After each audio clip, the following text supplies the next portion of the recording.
A farm boy whom nobody likes one day accidentally ran into a rebellion led by a necromancer of the legacy profession. At the critical moment, he unexpectedly steals the necromancer's powers instead and obtains a second profession, gaining the ability to cultivate the undead. From that moment on, he began his rise from the bottom all the way to the peak of life. In Fengchuan City, the class awakening ceremony was about to begin. A young man stepped down from a carriage and thanked Uncle Jiang before watching him drive off. He thought that, just as expected from the annual awakening test, the place was incredibly lively. Within the barrier, humans underwent their profession awakening test once they reached adulthood. The professions varied greatly, and their rarity levels did too, ranging from N rank, R rank, SR rank, SSR rank, all the way up to UR rank. The rarer the class, the stronger the combat power, and anyone who awakened a powerful class could enter a better academy directly. All around him, young people who had come for their awakening were praying to legacy class holders for blessings, hoping for a better outcome than usual. Someone nearby was requesting that the great Master Berserker bless him with an S-rank class in this test. Another person urged the line to hurry since it was almost his turn. Someone else was sincerely asking the great heavenly maiden, whose stories she had admired since childhood, to bless her so she could become a noble legacy class holder. A different guy scoffed and commented that someone was daydreaming in broad daylight. Hearing all this made the carriage boy curious, so he asked a nearby teen what everyone was doing. The teen explained that rumors said a new legacy class holder would appear in this year's test, and since there were still 4 vacant legacy class slots, everyone was naturally praying as hard as they could. The carriage boy began to think that everyone was unusually eager to improve this year, which meant business should be good for him. Just then, a signal sounded and someone announced that the test was starting. Results were read out one after another. Lin, who with an R-rank class at level 10 and 13 mana points, Wen Sha with an N-rank class at level 8 and 8 mana points, and G5 with an F-rank class at level 34 and 55 mana points, who was admitted. Someone nearby remarked in envy that G5 actually had 55 mana points and wished he had that much. The young man from the carriage then took something out and casually asked if the guy would like a tomato that could increase his mana. A tomato that increased mana instantly caught everyone's attention. He explained that he was a spirit plant doctor, and that this was a superior variety he had carefully cultivated. Each tomato, he said, could increase a person's mana by 5% for 5 minutes. The tomatoes were priced at only 5 gold coins each. The boy mentioned that he also had hunger sweet potatoes that could keep a person full for an entire day, slimming cucumbers that burned fat, and power potatoes that increased attack power by 10%. The others looked doubtful and hoped it wasn't some kind of scam, but he explained again that his produce could increase mana and even help with weight loss. Since they were all sick of eating energy bars every single day, they eventually decided that trying something new wouldn't hurt. He announced that it was first come, first served, with limited stock. Once sold out, that would be it. The first customer could even get a free sample. The guy who stepped up first was only half convinced and kept examining the tomato, but after taking a bite, he felt an instant surge of energy. He exclaimed that his mana had really increased and that his body suddenly felt lighter. Someone else rushed over, wondering if he was seeing things. He recognized the vegetables as spirit crops developed by the Extraordinary Academy's Agri-Science Institute, supposedly supplied only to S-rank students. The boy explained that this was a special event for the testing assembly, and that everyone here had the potential to become students of the academy in the future. The man immediately asked to have all of the stock wrapped up for him. The others were not pleased and argued that they had been there first. Now that they had witnessed the effects firsthand, they also wanted to try them. The boy thought to himself that although he only had a farmer-type class, ever since reaching max level,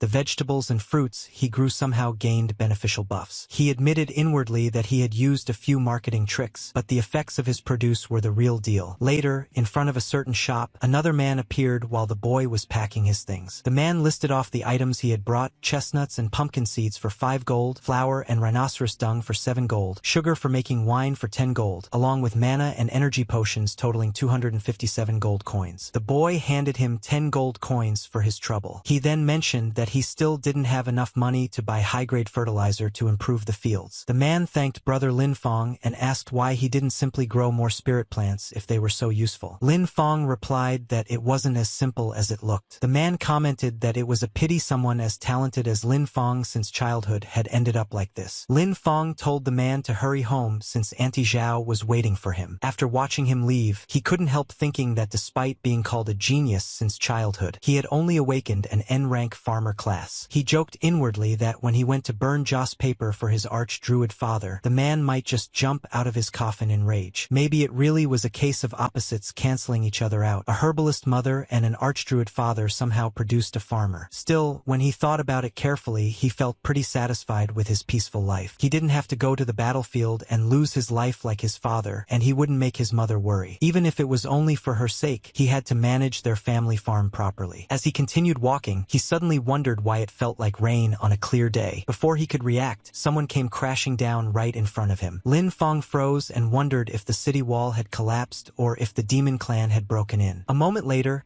the fallen man shakily got back up and announced that the legacy class holder, Necromancer Hizang, had defected and intended to hand over his class legacy to the demon clan. Someone nearby shouted that they needed to report this immediately. But before anything else could happen, a huge clock materialized behind the man. Lin Fong stared, completely stunned, wondering what on earth was happening, and whether handing a class legacy to the demon clan was even possible. A surge of energy suddenly swept across the entire area. A voice snapped at him, calling him an idiot for not running and asking if he was eager to die. The speaker said that if he hadn't been injured by forbidden magic, he would have escaped the city long ago, and that once he handed his class legacy to the demon clan, he would gain an immortal body. He added that since he had stalled for this long, the academy had probably already noticed. Lin Fong quietly tried to sneak away, thinking that he had clearly walked right into some kind of murder scene and should leave before the man realized he was there. But he was too slow. The man caught sight of him and demanded to know who said he was allowed to leave. He mentioned that the person earlier had been Dean Yu of the Extraordinary Academy and called it a pitiful death, then suggested using Lin Fong's blood and bones as a sacrifice in his memory. Lin Fong realized he couldn't break free at all. The terrifying man had him completely trapped. He tried to calm down and think, desperately searching for anything he could use to drive the guy away. Lin Fong suddenly noticed a derived skill under his maxed-out farm tool mastery, something called farm tool summoning. While taking out his tool, he warned that sacrifices were something a person should handle themselves, otherwise they'd end up in the 18th level of hell. The man was stunned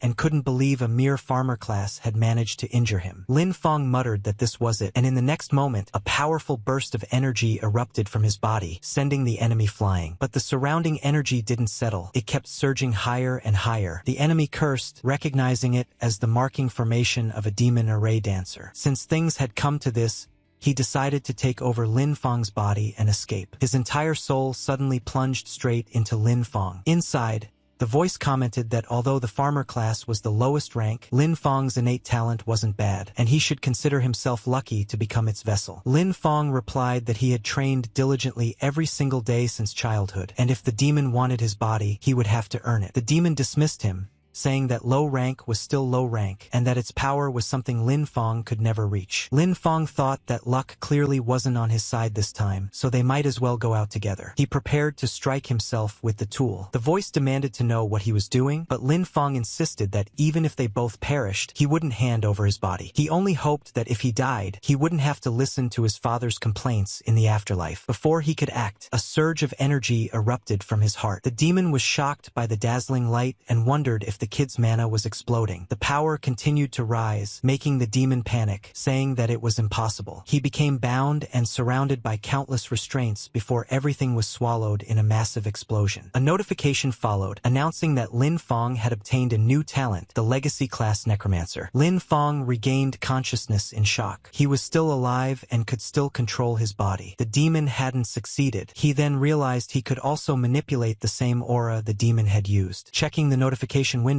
he saw that his class had mutated into Spirit Farmstead Master, Unique Level 1, with his stats listed as Strength 300, Constitution 300, Agility 100, Mana 10, Spirit 100, and Luck 300. His skills now included Appraisal, Reclamation, Undead Affinity, Passive, Efficient Planting, Overgrowth, Beginner, Rapid Harvest, Undead Summoning, Beginner, Increased Yield, Soul Siphon, Passive, and Farm Tool Mastery at max level. Lin Fong noticed that his level had reset to 1, but all the stats from his max level farmer class were still intact. He realized that his mana had increased because of that bastard soul power, which meant that when he leveled up again, his stats could break past a normal farmer's limits. There was also a new skill, Undead Summoning. He wondered if he could actually summon the undead and hoped he wouldn't end up summoning that guy. He experimented by channeling magic through both hands, trying different combinations. The farmer's mana and the necromancer's mana began to fuse together. Closing his eyes, he thought through the possibilities. His class tree hadn't changed. He hadn't lost the farmer class. Instead, he had gained another one,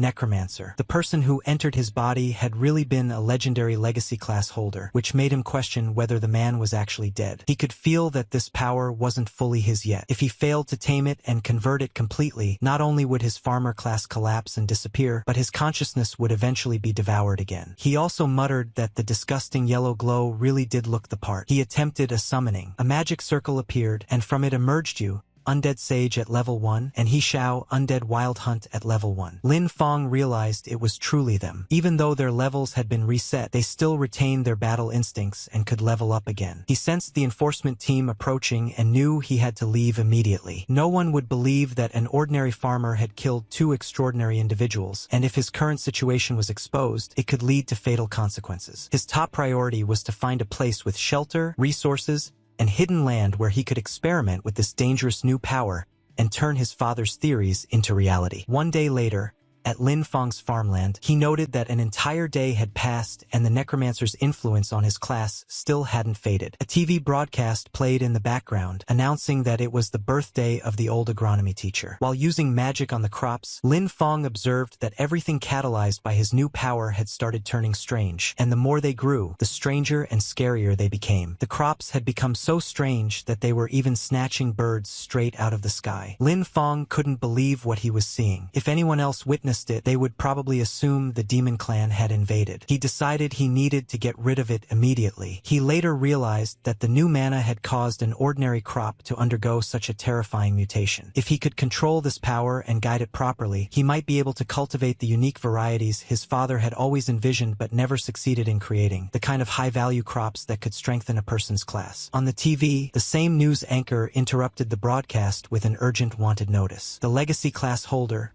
Necromancer He Shao, had launched a rebellion the previous day and murdered Dean Yu. His crimes were described as heinous, and anyone providing information would be rewarded, while anyone sheltering him would be treated as an accomplice. Lin Fong realized he had to be extremely careful. The Necromancer's undead power absolutely couldn't be revealed. He needed to think of a name for his undead followers to avoid suspicion. He suddenly came up with the idea of calling them farmhands. His class panel listed him as a spirit farmstead master, so having a few helpers was perfectly normal. The news continued, stating that in order to deal with the increasing pressure from the Demon Clan, the Extraordinary Academy was expanding enrollment. All candidates who passed the examination would gain preferential access to Academy resources and be granted a private manor for cultivating high-tier crops, along with special subsidies. Enrolled students could also hire farmers to grow high-recovery crops for them. Lin Fong thought that the Academy's land was safe, fertile, and resource-rich, exactly what he needed right now. He had to get in. The Necromancer's identity was a time bomb, but a spirit farmstead master was just a farmer in everyone else's eyes. At the Extraordinary Academy registration plaza, Lin Fong waited in line with the others. When asked for his information, name, age, awakened class, and level, he introduced himself as Lin Fong, 18 years old, with the class Spirit Farmstead Master, level 1. The examiner checked Lin Fong's information on the paper and muttered that he had never heard of a Spirit Farmstead Master before. He assumed it was just another non-combat class trying to sneak through and told Lin Fong to release his class aura. Lin Fong did as instructed,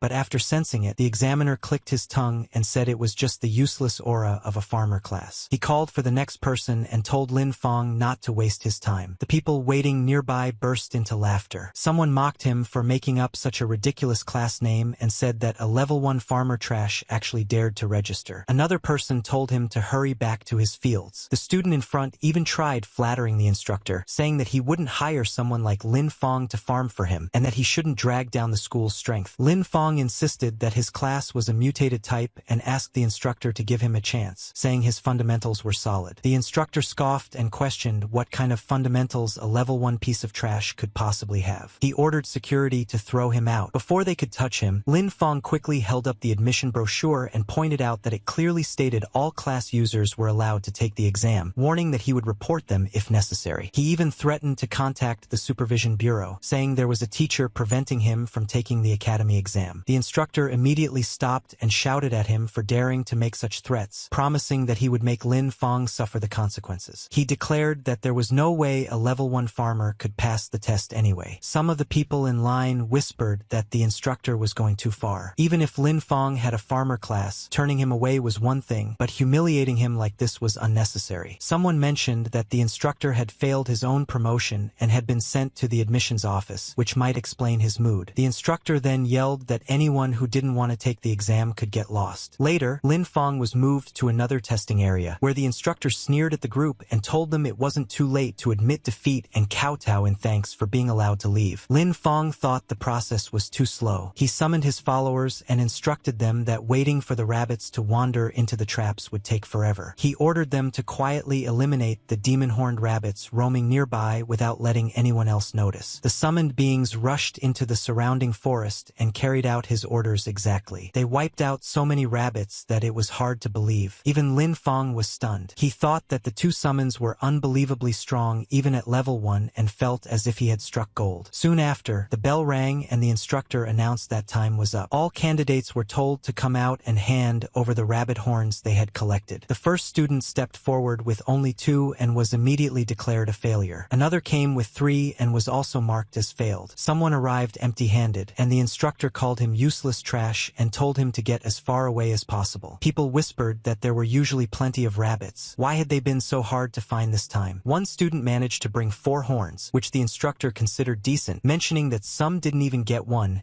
and would have to wait for the next enrollment expansion. Eventually, Lin Fong and the instructor came face to face. The instructor mocked him and demanded his haul, betting that he didn't have a single horn. But Lin Fong had collected so many that he needed a teleportation circle to bring them all out. The pile was overwhelming. The instructor was left staring with his mouth wide open, and even the student behind him couldn't hide his shock. The instructor counted a total of 500 demon-horned rabbit horns. Lin Fong calmly repeated that the total was 500 and asked if he would like to count them again. The instructor accused him of cheating. At that moment, the director arrived and cut him off, scolding him for making things difficult for a child at his age and demanding to know who had taught him such behavior. The instructor panicked at the sight of the director and nervously asked why he was there. The director said that if he hadn't come, all his pet rabbits would have been wiped out by someone with no professional ethics. He then informed Lin Fong that he had passed the preliminary exam. Lin Fong immediately bowed and thanked the director for his fairness. The director remarked that Lin Fong felt strangely familiar, which made Lin Fong uneasy. He worried that he had already been exposed, the last thing he needed after making it this far. The director suddenly asked Lin Fong what his relationship was with Professor Lin Xie. Lin Fong fell silent for a moment, relieved that the director didn't seem to have noticed anything unusual about his class. He then replied that Lin Xie was his father and asked if the director knew him. The director immediately brightened, saying that Lin Fong was the son of an old friend. Judging from the situation,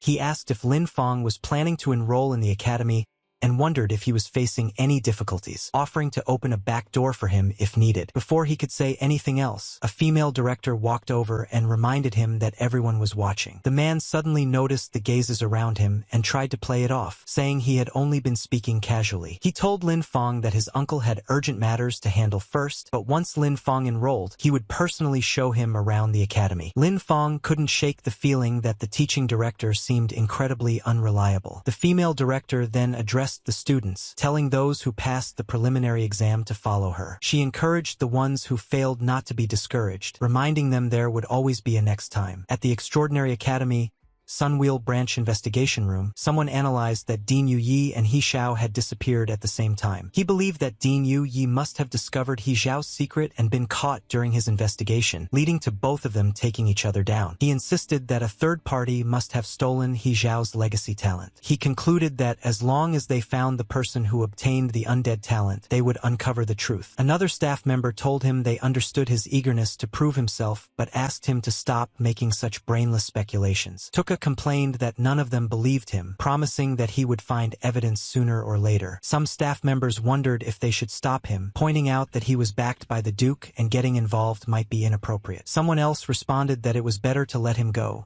since the Sunwheel Academy was meant for cultivating elites, not for allowing people to shove their way in just for status. Just then, the director entered and announced that orders had come from above. Once He Xiao was found, they were to eliminate him on sight. One person asked what they should do if He Xiao was already dead. The reply was that he might have changed his appearance, and that anyone using necromancer skills should be eliminated without hesitation. At the Extraordinary Academy Re-examination Mission Hall, the female director announced the re-examination requirements. All students were to clear the level 5 special dungeon outside the city, the Demon-Horned Beast Lair, within a 3-hour time limit. The students immediately started panicking. They said that a level 5 dungeon was already pushing it when most of them were only level 4 or 5. Grinding down the final boss might barely be possible, but completing it within 3 hours sounded way too difficult, and they wondered if anyone could realistically do it. She clarified that they weren't expected to clear it alone. They were allowed to form teams with a maximum size of 5 people. After forming a party, they were to report back to her to register and start the timer. The hall instantly descended into chaos. Students shouted that they were looking for groups. Someone needed 2 more and wanted a strong front-row warrior. Another claimed to be an elemental mage with explosive damage and was looking for a team, and one kid called out that he was just a little boy and asked if any big brothers would carry him. Meanwhile, Lin Feng was occupied with his status window when someone approached. He looked up to see a girl introducing herself as a level 7 magic-type class user. She said she had seen his preliminary exam results and believed anyone who could kill that many demon-horned rabbits must be extremely strong. She politely asked if she could team up with him. Lin Feng thought that a level 7 player was definitely strong enough to solo the dungeon. If he were still just a farmer,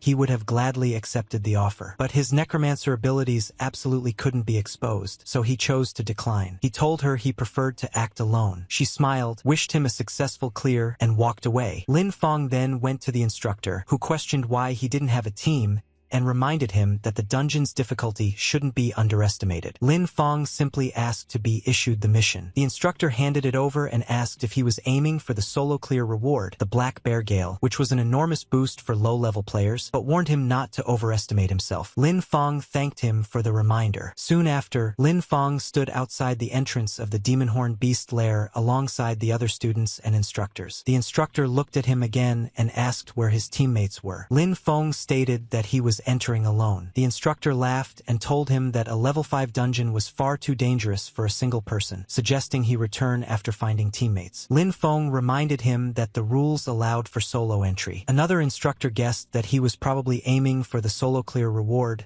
the Black Bear Gale. Someone else commented that he had guts, but should consider whether he actually had the strength for it. In the end, they simply wished him good luck. Lin Feng stepped into the demon-horned beast lair. Inside, the environment was completely chaotic. Monsters with long, whipping tongues were everywhere. Lin Feng noted that level 3 and level 4 monsters posed no threat to him anymore. With his summons at level 6, they could take those creatures down effortlessly. He sent energy through his body and observed that his health remained stable. Although the guide mentioned that there would be many monsters, the number he encountered was far beyond expectations. Still, he decided it was the perfect chance to test his new summoning method. From the shadows of the cave, countless eyes watched him. He activated undead summoning, and this time, the undead that appeared were the very lizard-type monsters that had attacked him earlier with their long tongues. He ordered his minions to charge, and they immediately rushed forward, tearing through the surrounding creatures. Lin Feng observed that monster form undead retained certain traits from their pre-death state. They were extremely aggressive but had low intelligence and could only follow simple commands. They also consumed less mana. He wondered if they could handle chores like carrying water when they weren't fighting, since that would be convenient. He then sent his stronger summons into the fray as well. Once those entered the battlefield, any monster that appeared before them was instantly wiped out. While clearing the dungeon, Lin Feng was already thinking about other uses for his summons. He noted that humanoid undead had higher intelligence, could use their pre-death skills, and were more flexible in combat. In the future, he planned to have them handle tasks like weeding and fertilizing the fields. As more monsters were defeated, a notification appeared announcing that he had reached level 7. Lin Feng realized that only half an hour had passed and he was already standing before the boss room. At the deepest part of the dungeon,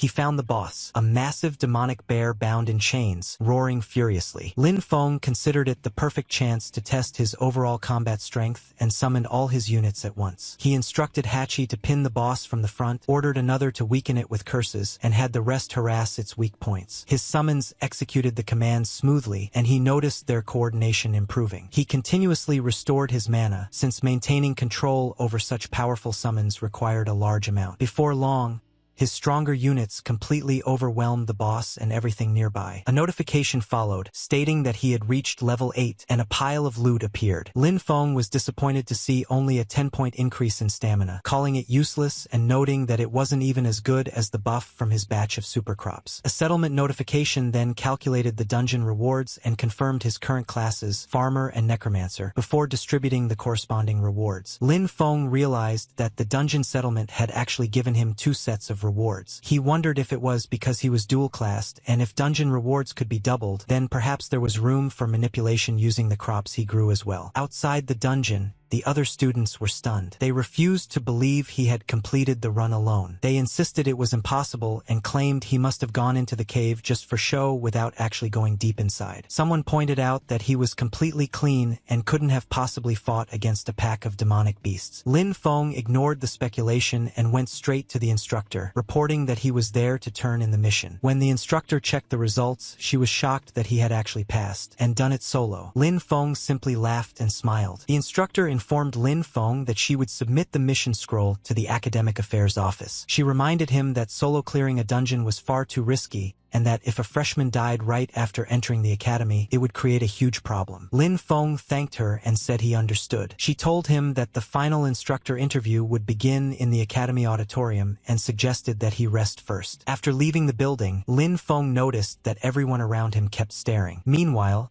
the instructor silently hoped another teacher would drill some caution into him, since surviving in the academy would be difficult if he stayed this reckless. Lin Feng continued walking when he sensed 2 people trailing behind him. He quietly began preparing his magic while the 2 monitored him from a distance. One whispered that since he had solo cleared the dungeon, his strength clearly wasn't simple and wondered if they were making a mistake. Another dismissed the concern, pointing out that no matter how strong he was still under level 10, so his power was limited. A third noted that Lin Feng had just come out of the dungeon and must have consumed a lot of energy, and no one had seen him recover. They planned to overwhelm him with numbers and were clearly after the Demon Bear Gale reward that granted 10 stamina. When they saw him walking farther away, they panicked and decided to act immediately. They called out for him to stop, addressing him as Farmer. Lin Feng asked if they were shouting at him. They struck strange poses and accused him of taking so many rewards by himself, asking if he wasn't afraid of bursting from them. One claimed he must have gotten dogshit luck and picked up a bargain. Another demanded that he hand over the Demon Bear Gale and the skill scroll. The third warned him to be sensible, or they would teach a farmer the power of a combat class. Lin Feng was a little embarrassed by the scene and asked why, out of all the examinees, they had chosen him. One of them asked if he was pretending not to know. Another explained that the exclusive reward for a solo clear, the Demon Bear Gale, was valuable and added 10 stamina, and that such an item wasn't something a farmer should be holding. Lin Feng couldn't believe their fuss. He thought that if 10 stamina was considered amazing, then the watermelons he grew every summer could add the same amount without needing to struggle through a dungeon. He casually asked if the item they were talking about was the one he was holding. The moment they saw the item, all 3 of them became greedy and demanded that Lin Feng hand it over. But before anyone could touch it, the item burst into flames and was instantly destroyed. A voice suddenly asked what they thought they were doing. The level 7 girl from earlier ailing had arrived. She reminded them that private fighting was prohibited inside the academy and asked if they wanted to be disqualified. One of the boys told her the matter had nothing to do with her and that she shouldn't interfere. Ailing replied that if she couldn't stand watching it happen, then it absolutely had something to do with her. She warned them to leave immediately or she would report them to the instructor and see who suffered more. The boys told her to go ahead and report, assuming she wouldn't get the chance. Since she insisted on protecting a farmer, they planned to deal with her as well. They rushed forward, declaring they would finish things quickly. Lin Feng wondered if she could handle the situation alone. Since she was a level 7 class user, she should be strong enough to deal with with a few small fry. Ailing suggested that they join forces, but when she turned around, Lin Feng had already disappeared. From somewhere off to the side, Lin Feng tossed something back and thanked her for her help, saying the item was hers now. Ailing stared in disbelief as all three enemies charged at her. She wondered how she had gone from helping someone to being robbed. Later,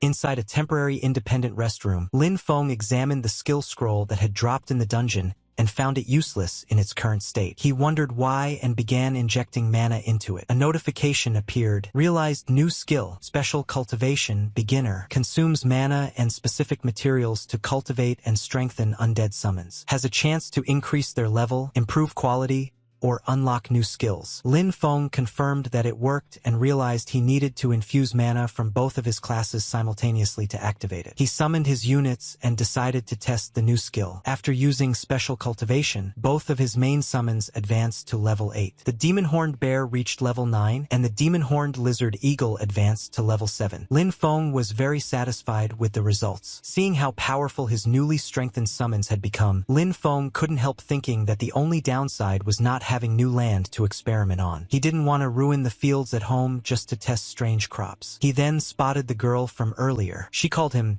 Demon Bear Guy, but Lin Feng simply laughed and reminded her that the item belonged to her. She insisted that something so valuable couldn't possibly be given away for free, but Lin Feng still couldn't understand why anyone would treat such rotten material like a treasure. She wondered if she heard him correctly. Rotten? Lin Feng later headed deep into the forest, checking his surroundings to make sure no one was nearby. He began channeling his magic, wanting to see what effect the new skill might have on crops. A monstrous plant sprouted, but at first glance, it didn't seem any different from before. Then he noticed something shocking. The crop was moving. He stared in disbelief, amazed that the plants could actually move on their own. Meanwhile, a spirit energy detector registered unusual readings, and someone began tracking them. Tuka sensed Necromancer aura and rushed to investigate, convinced his guess was right. He planned to eliminate the source immediately. He soon came across Lin Feng, who happened to be walking past. Tuka grabbed him by the shoulder and asked if he was a farmer. Lin Feng wondered if Tuka had been personally wronged by a farmer or something. Disgust flashed across Tuka's face as he pulled his hand back. He demanded to know whether Lin Feng had seen a suspicious person nearby. Lin Feng was briefly caught off guard, but replied that he actually had. Tuka urgently asked where, and Lin Feng pointed straight at him, saying the person was right there. Tuka was furious that a mere farmer dared say such a thing. He declared himself an elite of the Sunwheel Academy and the nephew of the Iron Lion Duke. For a lowly farmer to be so rude to him was unforgivable, and he threatened to take Lin Feng down on the spot. Deep in the woods, Tuka's roar echoed as his body began transforming. Enraged by Lin Feng's words, he declared that a lowly farmer would pay a heavy price for such stupidity. His fury triggered a beast form transformation. His size expanded, muscles bulged, and his aura blasted through the forest, shaking trees and sending rubble flying. Lin Feng had to shield his face just to keep debris out of his eyes. Lin Feng then muttered, "Taste this," while thinking about how the monk's hood in his field had accidentally been corroded by undead mana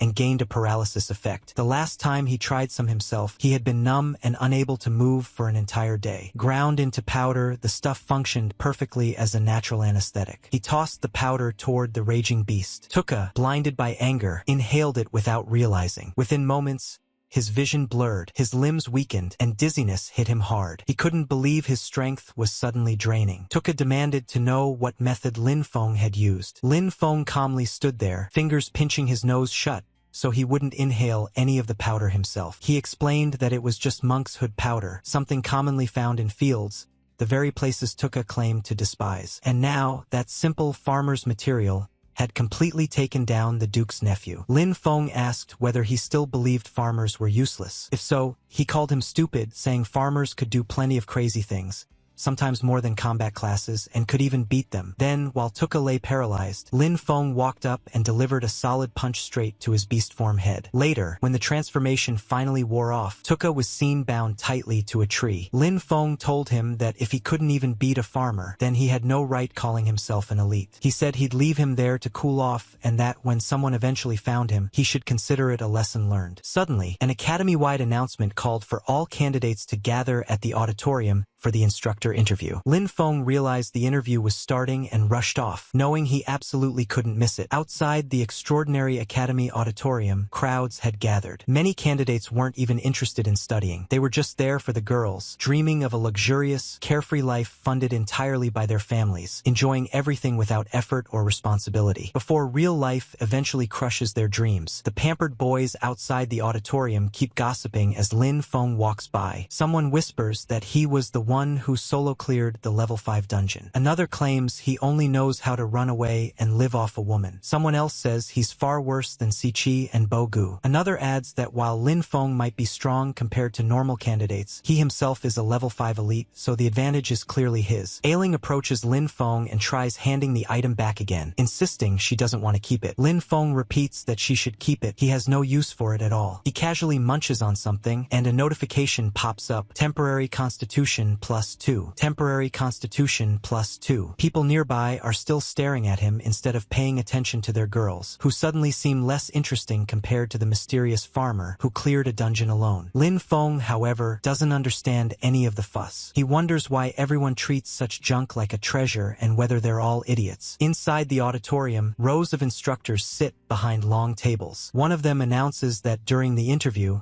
while instructors choose their students, students also choose their instructors. They are meant to make each other successful. Students whose names are called should step forward. The first candidate called is Xiyan. He walks forward, introduces himself as a level 6 Earth Attribute warrior, and demonstrates his ability by summoning rock armor. Aura surges around him and his stone armor looks solid. Impressive, though nothing compared to Master Chief. One instructor nods in approval and introduces himself as a level 44 Earth Berserker, asking if Xiyan would like him as an instructor. Xiyan agrees immediately, practically vibrating with excitement. Next, the naming Wu is called, and then Lin Feng. He stands up and walks toward the panel. But even now, people all around continue staring at him with that same thick mix of jealousy, suspicion, and hatred. Even with all the stares and whispered judgments drilling into his back, Lin Feng walked forward without a care. He introduced himself calmly. I am Lin Feng, level 8, occupation Spirit Farm Lord. His aura flared out. Several girls quietly gasped. One whispered that reaching level 8 at his age was impressive. Another pointed out that he was still just a farmer, and that she wasn't interested in farmers. A guy scoffed that the Extraordinary Academy existed to train elites for the front lines, not raise ordinary people into future cannon fodder. Another instructor tried to calm the rising tension, noting that Lin Feng's preliminary test and retest results were both excellent, so he clearly had skill and talent. The director cleared his throat and suggested conducting a combat ability assessment since opinions differed so much. All the instructors immediately agreed. One woman approved with a simple nod, and another instructor muttered that he didn't care either way. He just wanted to go home and eat something nice. The director turned to Lin Feng and asked whether he was willing. He reminded him that the ultimate purpose of training here was to send talent to the front lines against the demon clan. Without combat potential,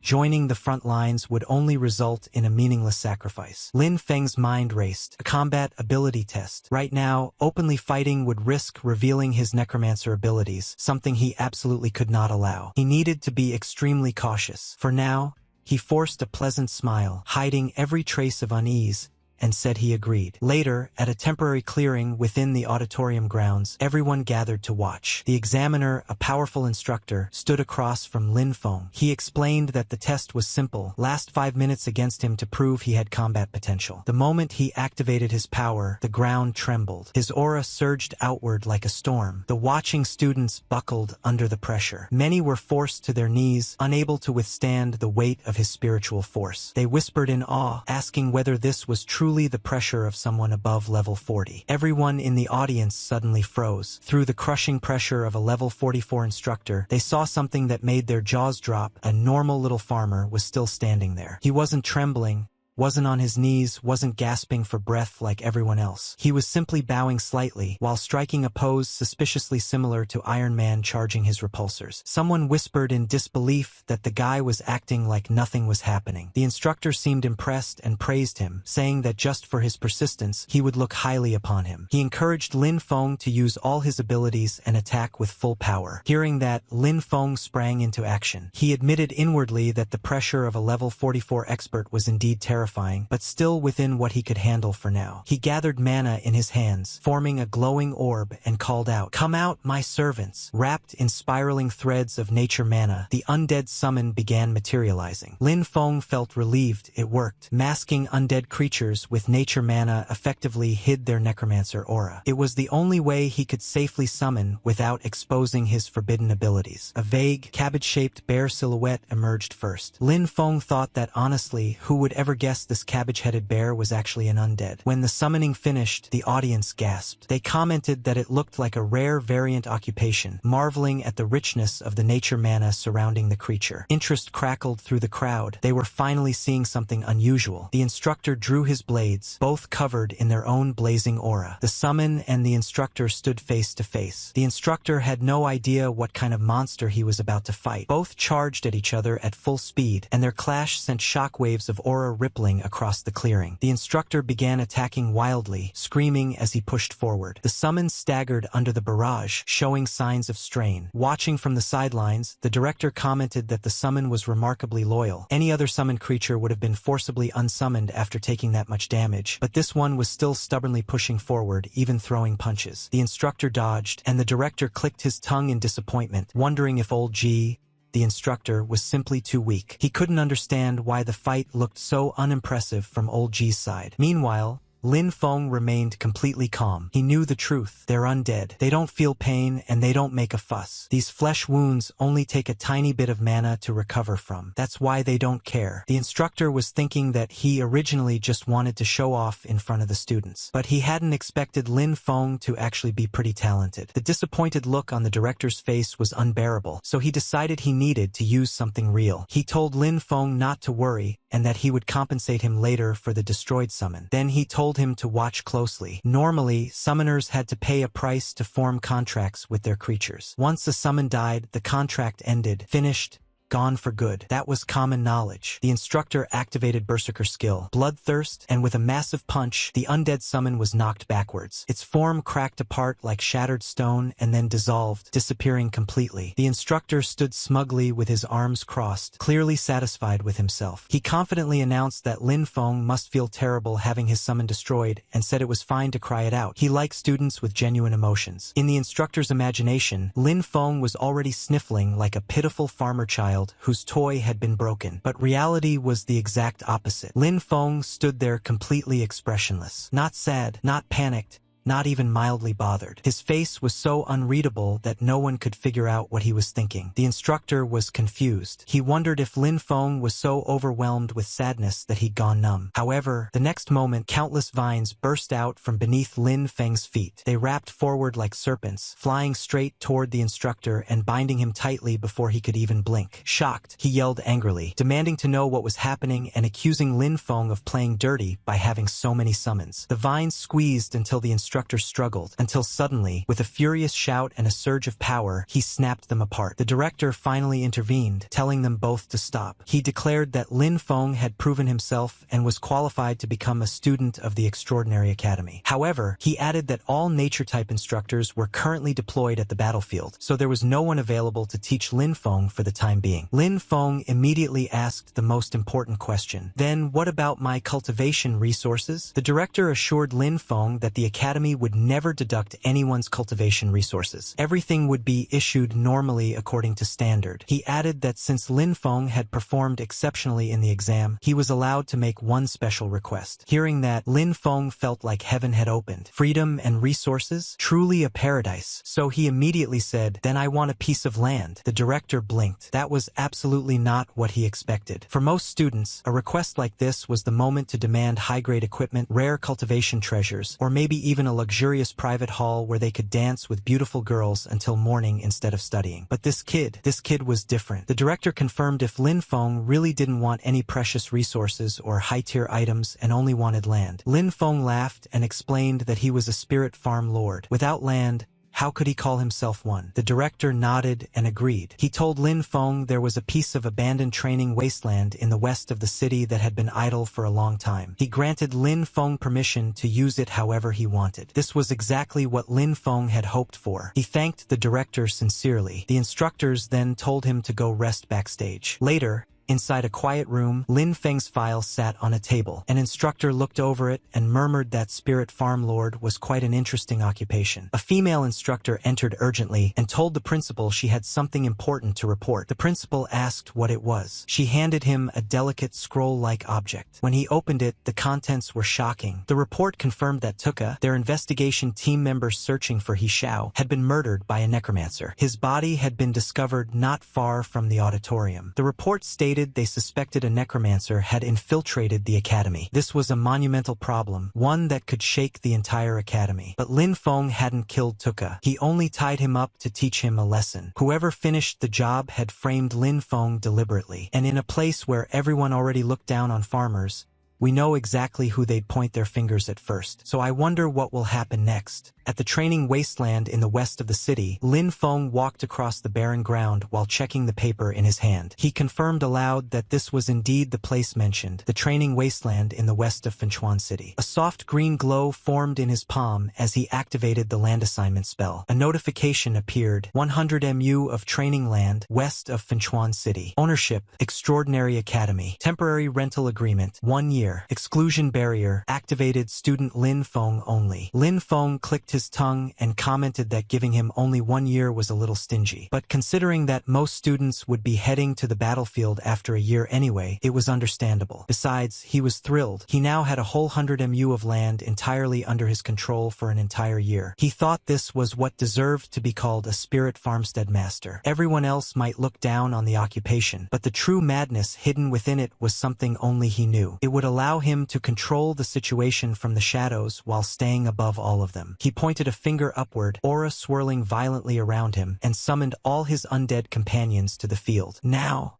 he said, let's get to work. Immediately, the entire group of summons scattered across the land. Some were plowing the soil, others were handling water channels, some zipped across the ground like tractors, tilling rows at incredible speed. Meanwhile, Lin Feng relaxed under the sunlight, stretching comfortably. Magic really does change lives, he sighed. The ancients truly didn't deceive me. Suddenly, someone tapped him on the shoulder. Lin Feng assumed the reclamation work was done and commented that their initiative must be stronger than he expected. But one of the undead only buzzed in response. Lin Feng inspected him closely and sighed. Expecting undead to have independent consciousness was still too much, he thought. Feeling slightly disappointed, he walked away. Unbeknownst to him, the celestial undead behind him looked confused, then smirked faintly. A hint of intelligence, one Lin Feng completely missed. Lin Feng entered the greenhouse, where he began inspecting the plants inside. Floating notifications hovered above each crop. Stamina +1 permanently unripe. Stamina +1 permanently unripe. Attack power +1 permanently unripe. Life +1 temporarily unripe. Seeing the glowing notifications above the plants, Lin Feng felt genuinely happy. He thought that while other people cultivated their strength through long, bitter training, he could improve using crops, balanced nutrition, and a solid foundation. It was truly a blessing. He also felt it was a pity that only he could make crops with these effects. If he could increase the yield and let everyone improve through his plants, wouldn't the demon clan be nothing more than clay chickens and pottery dogs before them? After tending to the greenhouse, he realized that just planting the special crops wouldn't be enough. He needed to plant plenty of ordinary crops outside to camouflage everything. Otherwise, the greenhouse's secrets would be discovered, and that was the last thing he could afford. Exposure would ruin all of the insane plans he was crafting in his mind. So for now, he simply rolled up his sleeves and got to work. 3 days later, the wasteland had completely transformed, bigger, greener, more alive than anything it had been in years. Lin Feng stood in the middle of the field, shovel in hand, demonstrating to his larger summons how to dig properly. He asked if they understood and hoped they would finally grasp what he meant. A few of the undead still looked confused as they clumsily mimicked his movements, but at least they were trying. He sighed with satisfaction, thinking that having this group of helpers made planting vegetables much faster. Then he noticed one of them doing something suspicious. Lin Feng shouted, "Hey, what are you doing?" The frightened undead flinched. He had been happily munching on a plump potato. Lin Feng marched over, and the undead stiffened in fear before slowly turning his head. At that moment, a notification appeared. Undead lizard, level 6, temporary. A bone density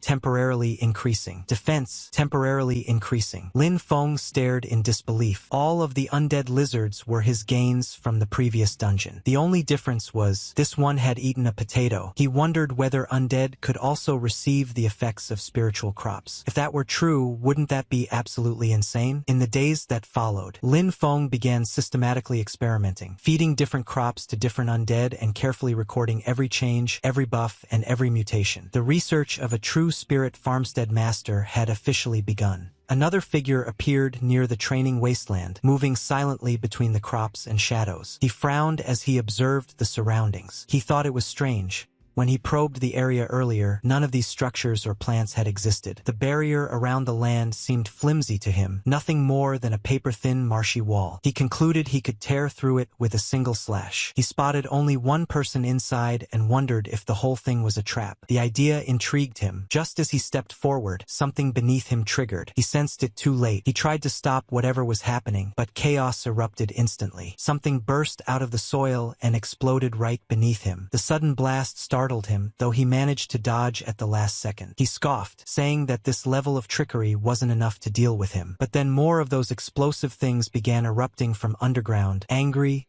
pulsing, swelling with unstable energy. Now even the intruder felt a chill crawl up his spine. He cursed, demanding to know what these things were. A chain of massive explosions followed, so intense that the shockwaves were visible from far away. The blasts all seemed rooted to a glowing green form deep beneath the ground, a magnificent being, like a fragment of the Earth's own spirit that Lin Feng had grown, watching the intruder with eerie luminous eyes. Through thick smoke, the intruder staggered back. He cursed again, saying that if he didn't need to gain the Duke's trust, he would never have come here a second time. He vowed that once he cut Lin Feng down, he wanted to see whether these explosions could stop him. He then began slicing through everything, roots, plants, vines, and all the careful work Lin Feng and his undead had put into the field. He didn't care about the effort, he only cared about destruction. But as he hacked through the growth, something unusual caught his attention. He paused and sensed a faint aura, an aura belonging to the undead. His expression changed. A memory surfaced. One from a wise priest. On this reconnaissance trip to Fangchuan City, your main mission is to find the necromancer He Chie.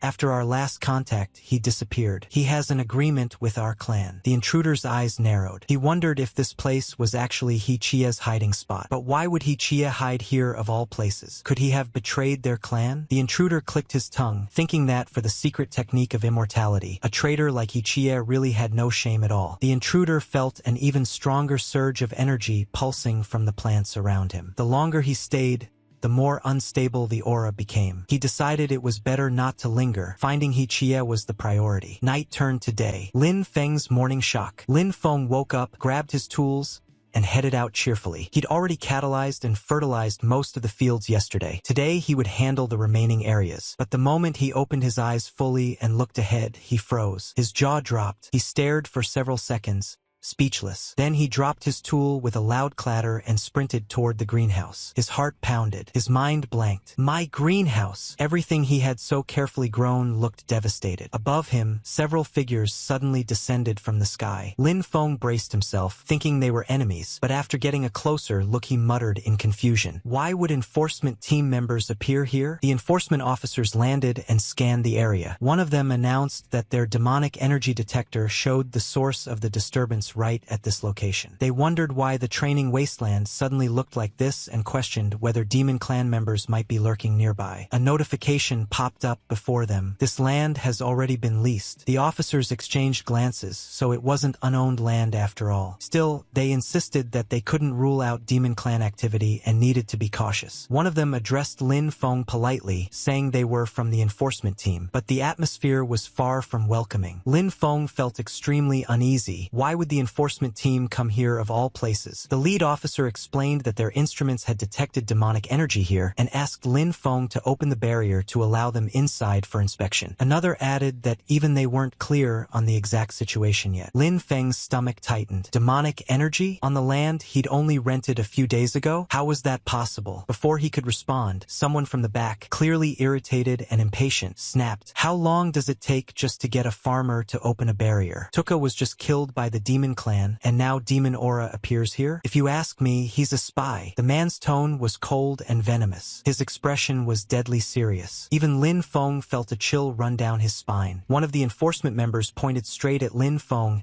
and coldly ordered him to surrender, calling him a spy. His expression was deadly serious, the kind that made it clear he was ready to do whatever it took. He wasn't about to show mercy to a lowly farmer. Another enforcement member spoke up, saying that the captain might be acting a bit impulsively. After all, 2 people had just died, and demonic energy had appeared here again. Under those circumstances, Lin Feng was indeed highly suspicious. In truth, both enforcement members were already wary of Lin Feng. In fact, the fact that he was a farmer made them even more suspicious. In their eyes, a farmer couldn't possibly cause something like this on his own, so the only explanation was that he must be a spy. A spy who didn't act directly, but instead helped the demon clan from behind the scenes. One of them asked Lin Feng to cooperate with the investigation and open the barrier. Lin Feng felt his heart sink. He knew he absolutely couldn't let them in. After everything that had happened inside the field, letting the enforcement team investigate freely would be disastrous. He had to find a way to drive them away. Putting on an innocent,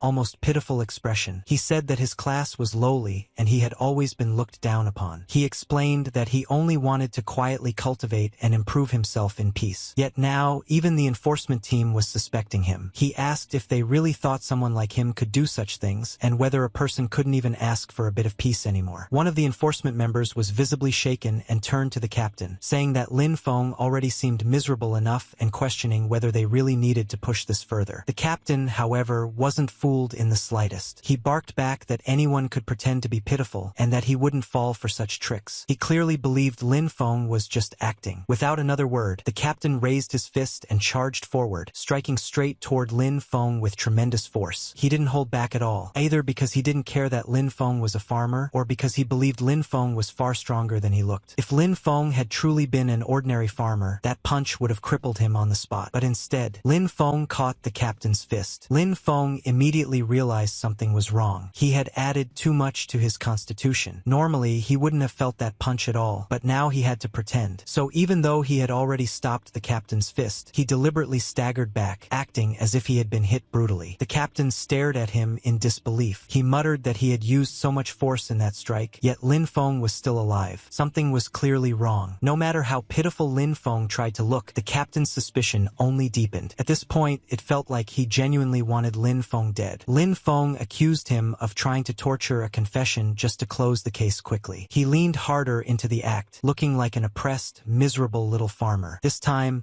another enforcement member finally snapped. He grabbed the captain's arm and told him to calm down. He pointed out that what Lin Feng was using was nature magic. The demon clan despised anything related to nature. This was common knowledge, something even a 6-year-old would know. The captain hesitated. He realized he might have gone a bit too far. Still, since Lin Feng was just a lowly farmer, he didn't feel much guilt. Beating a farmer didn't count as a crime in his eyes. The calmer enforcement member stepped forward and apologized, saying they had misunderstood the situation. Lin Feng's nature magic was extremely pure, and they would clarify everything properly in the report. Lin Feng immediately latched onto that lifeline and thanked him, calling him a just and righteous lord. The man replied that it was simply his duty and apologized again for the captain's excessive behavior. But from behind them, the captain's anger hadn't cooled at all. Watching this scene only irritated him further. He raised his hand again, preparing an even more vicious strike. Before he could act, the other enforcement members stepped in front of Lin Feng. They refused to let any more injustice happen and made it clear they wouldn't allow him to cross the line again. That only enraged the captain further, but with his own team standing against him, he had no choice. With a cold snort, he mounted his dragon and left. Lin Feng watched them disappear into the distance and sighed inwardly. This was troublesome. Farming alone clearly wasn't enough anymore. He needed real power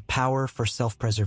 Just then, a paper bird fluttered down in front of him and spoke in a crisp voice. "Freshman Lin Feng, please gather at the Academy drill grounds tomorrow morning to participate in the new student capability assessment and grading battles." The message ended with a firm reminder that absence was not permitted, stamped by the Extraordinary Academy Academic Affairs Office. After reading it, Lin Feng let out a long sigh. He wondered why living a peaceful life was so difficult. Trouble kept piling up one after another, as if the world was determined not to let him stay low-key for even a moment. Elsewhere, 2 figures stood quietly observing. One of them, a woman, remarked that the nature magic she sensed was both pure and extremely potent. She asked the principal if the child was really just a farmer. The principal admitted he wasn't sure. According to the system, Lin Feng's profession was spirit farmstead master. The woman raised an eyebrow, surprised that someone like her, a level 50 nature-type archmage named Vera, would take an interest. She speculated that it sounded like a mutated class and that the boy clearly had secrets. Still, she said that the nature magic alone was enough to clear him of any suspicion of colluding with the demon clan. The demon clan couldn't possibly fake such a strong life aura, one that would actually make them sick just by being near it. The principal agreed, saying that certain people should calm down now. He added that the real show was only just beginning. An aura wrapped around the two of them, and they vanished from sight, having already obtained what they came for. Later,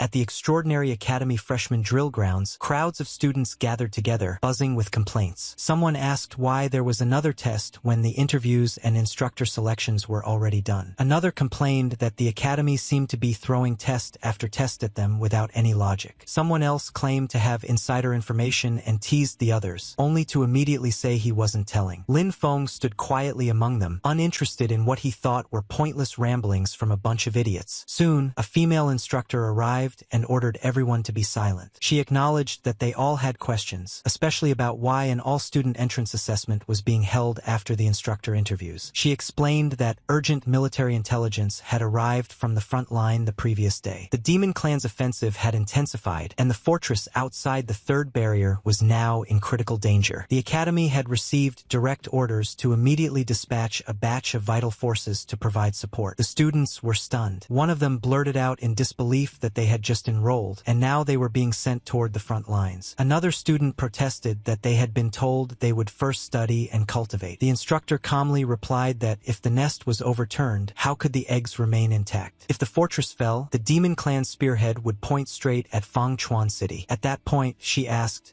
did they really think they could still cultivate peacefully inside the academy? She made it clear that this was not a request, it was a conscription. In humanity's time of peril, no one was allowed to stay out of it. The crowd fell silent. A small boy hesitantly called out to the girl beside him, but before he could finish, Lin Feng was already standing quietly nearby. The girl gently reassured the boy not to worry, though she couldn't help thinking about Lin Feng. He was clearly outstanding. She wondered whether he would be selected for the conscription. The instructor then ordered all freshmen to follow instructions and enter the drill grounds to prepare for the practical combat assessment. As others eagerly rushed forward, Lin Feng hung back and thought that as a farmer class user, he probably wouldn't be selected for the front line at this stage. Otherwise, all of his farming plans would be completely disrupted. Soon, Lin Feng found himself facing a female opponent. She commented that she had heard the spirit farmstead master was good at hiding. Striking a dramatic pose, she declared that he would turn to ash beneath her flames. Fire surged beneath her feet, lifting her into the air as blazing waves spread outward. Her attack was fast and fierce, but Lin Feng still sidestepped it effortlessly. He remarked that it was too slow and that her magic condensation was insufficient. He even added that her fire couldn't roast the sweet potatoes in his field. That comment enraged her. She immediately began chanting again, calling upon a greater fire spirit. Flames erupted even more violently this time, but Lin Feng had no interest in seeing what else she could do. He just wanted the match to end quickly. He stepped in and struck, pointing out that her wind-up was far too long and that such techniques would never work in real combat. She was sent flying. The result was announced.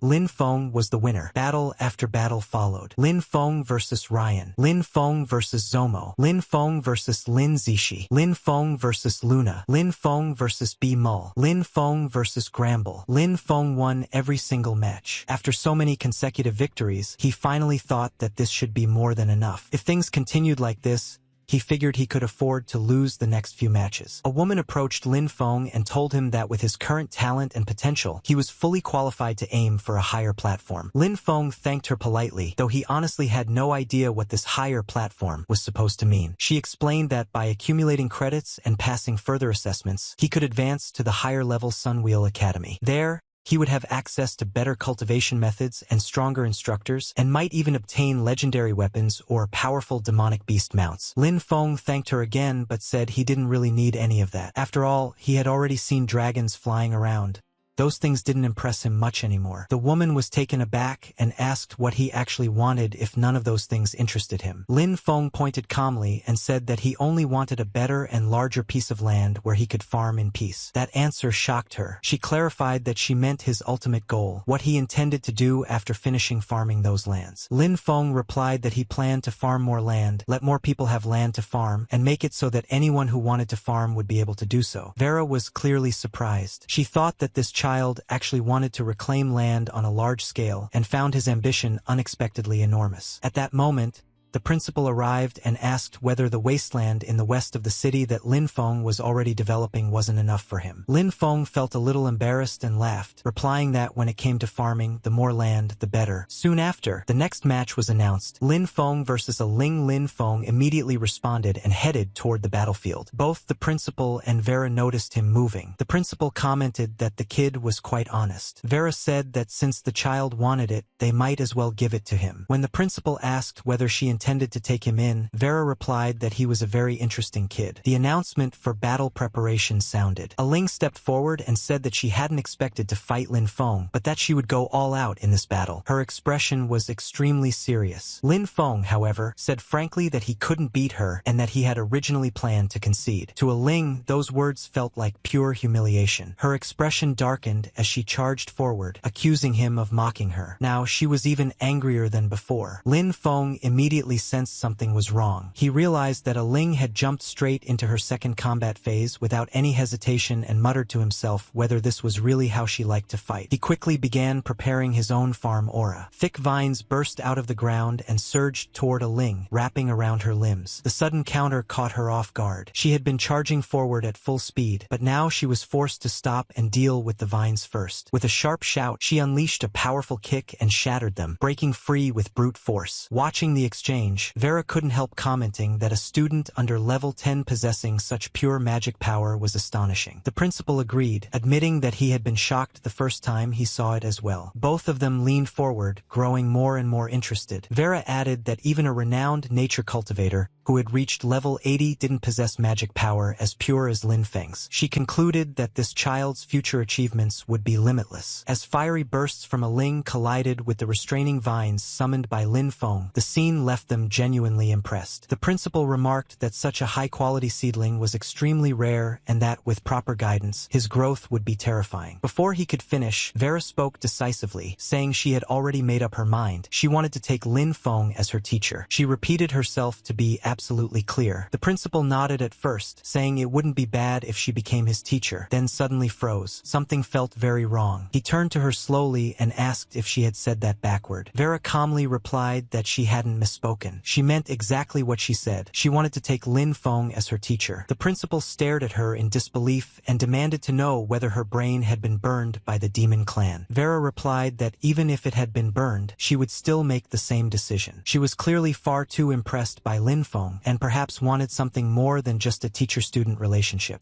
At the Extraordinary Academy freshman drill grounds, a fierce battle was taking place at high speed. Both fighters were going all out, their power clashing again and again. Lin Feng thought to himself that he had already shown enough strength. He felt that if he pretended to weaken and admitted defeat, everything would go according to his plan. But suddenly, a voice came from behind, warning him that if he kept slacking off, the academy would take back the land in the west of the city and give it to someone else. Hearing that, Lin Feng's expression changed. He immediately thought that this was bad and that he could not allow that to happen. Taking back the land was absolutely unacceptable. Even the woman fighting him noticed the shift. Just moments ago, he had been defending passively, but now his aura completely changed. He was no longer holding back at all. Green, plant-like energy began flowing through his body as he channeled it into his hand. The woman also prepared herself, gathering flames and forming a massive fireball. She launched it straight toward him without hesitation. Lin Feng stepped forward and punched through the attack, shattering the flames instantly. Then he told her to take his serious punch. As the attack rushed toward her, fear flashed through her mind. She could feel how terrifying the power behind it was. Lin Feng then calmly said that she should just let him win. The people watching were completely shocked. One of them said that Lin Feng, the so-called farmer, had been hiding his true strength all along. Another added that compared to him, they themselves looked like the real farmers. The woman steadied herself and admitted that this level of control over nature was terrifying. She said it was like commanding power as easily as moving one's own fingers, something close to the origin itself. The result was announced, and Lin Feng was declared the winner. She then acknowledged her defeat sincerely, saying she accepted it wholeheartedly. Lin Feng responded humbly, saying that she was the truly strong one, and that he only had a bit more raw strength. Inside, however, he thought about how close he had come to losing that land. Just then, the teacher stepped forward and praised him, saying that this was more like it. Lin Feng thanked him, and the principal told him to keep working hard, adding that he looked forward to seeing how far Lin Feng would go. However, as the principal walked away, Lin Feng's thoughts took a darker turn. Inside his mind, he cursed the old man, thinking that threatening him with the land was crossing the line. He silently swore that he would find a way to get back at him sooner or later. As he went about his day, that thought kept repeating in his head. The more he thought about it, the more annoyed he became. Just then, a woman approached him and politely asked if he could guide her in cultivation. Lin Feng was taken aback. He asked her if she was serious, pointing out that she was a combat-type cultivator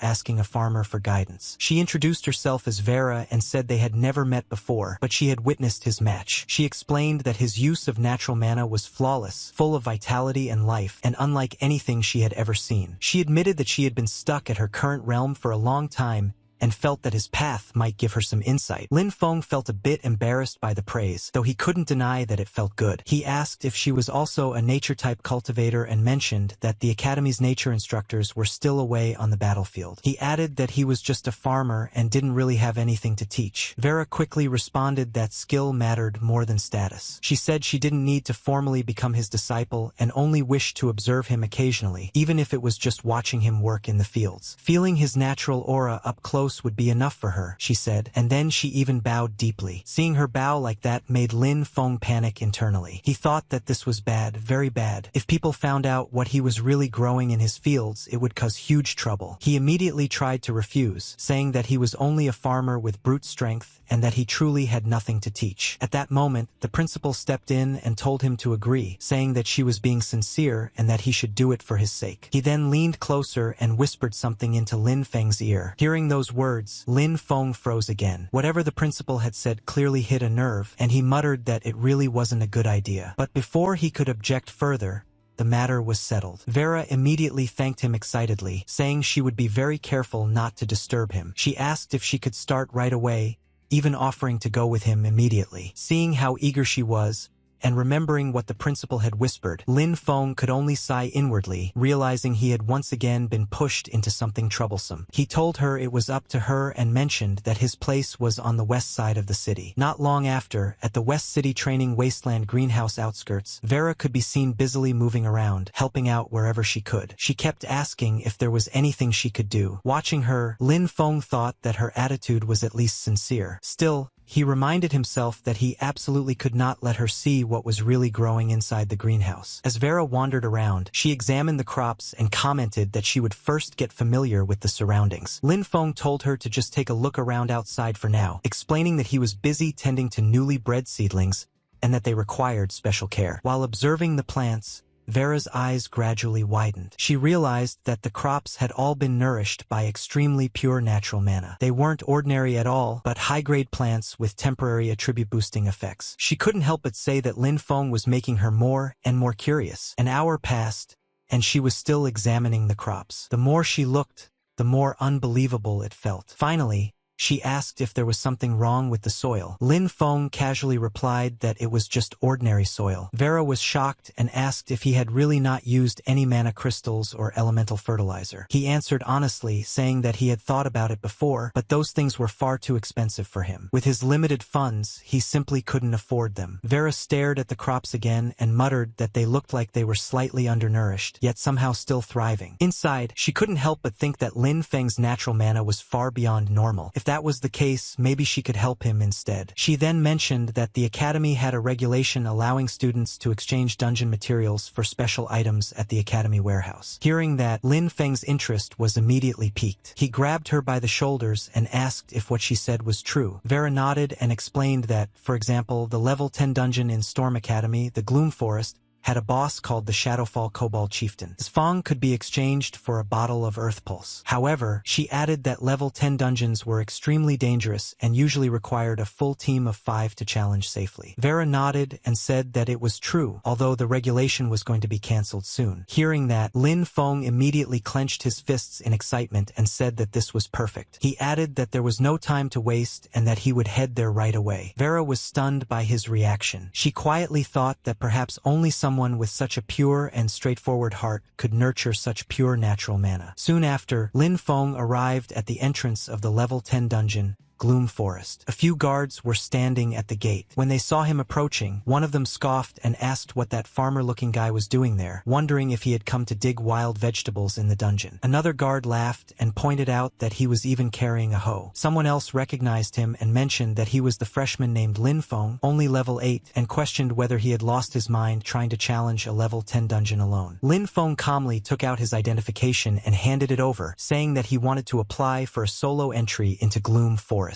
The instructor on duty frowned and reminded him that his level was insufficient and that entering alone would be extremely dangerous. However, Lin Feng calmly replied that according to academy regulations, any registered student had the right to apply. The instructor hesitated, clearly unsure. But just then, after noticing someone nearby, his expression changed. He cleared his throat and said that the regulations were indeed as stated, then reminded Lin Feng to act within his limits and retreat immediately if things became dangerous. As Lin Feng walked past, whispers followed him from all sides. Some mocked him, saying he was an idiot who didn't know his place. Others said he was just another rookie cannon fodder who would probably die inside. A few even commented that it would be embarrassing for the academy if someone like him died in the dungeon. Ignoring them all, Lin Feng stepped into the dungeon. Inside the Gloom Forest, dark mist filled the air as monstrous figures began charging toward him from all directions. Seeing this, Lin Feng calmly gave an order, telling Qi, Yu, and Yi to clear the path and push forward. He told them to move fast and cleanly. The summoned beings immediately surged ahead, slaughtering the monsters with ease. Compared to them, the dungeon creatures were nothing. Watching the battlefield, Lin Feng calmly issued another command, saying that it was time to rise. In response,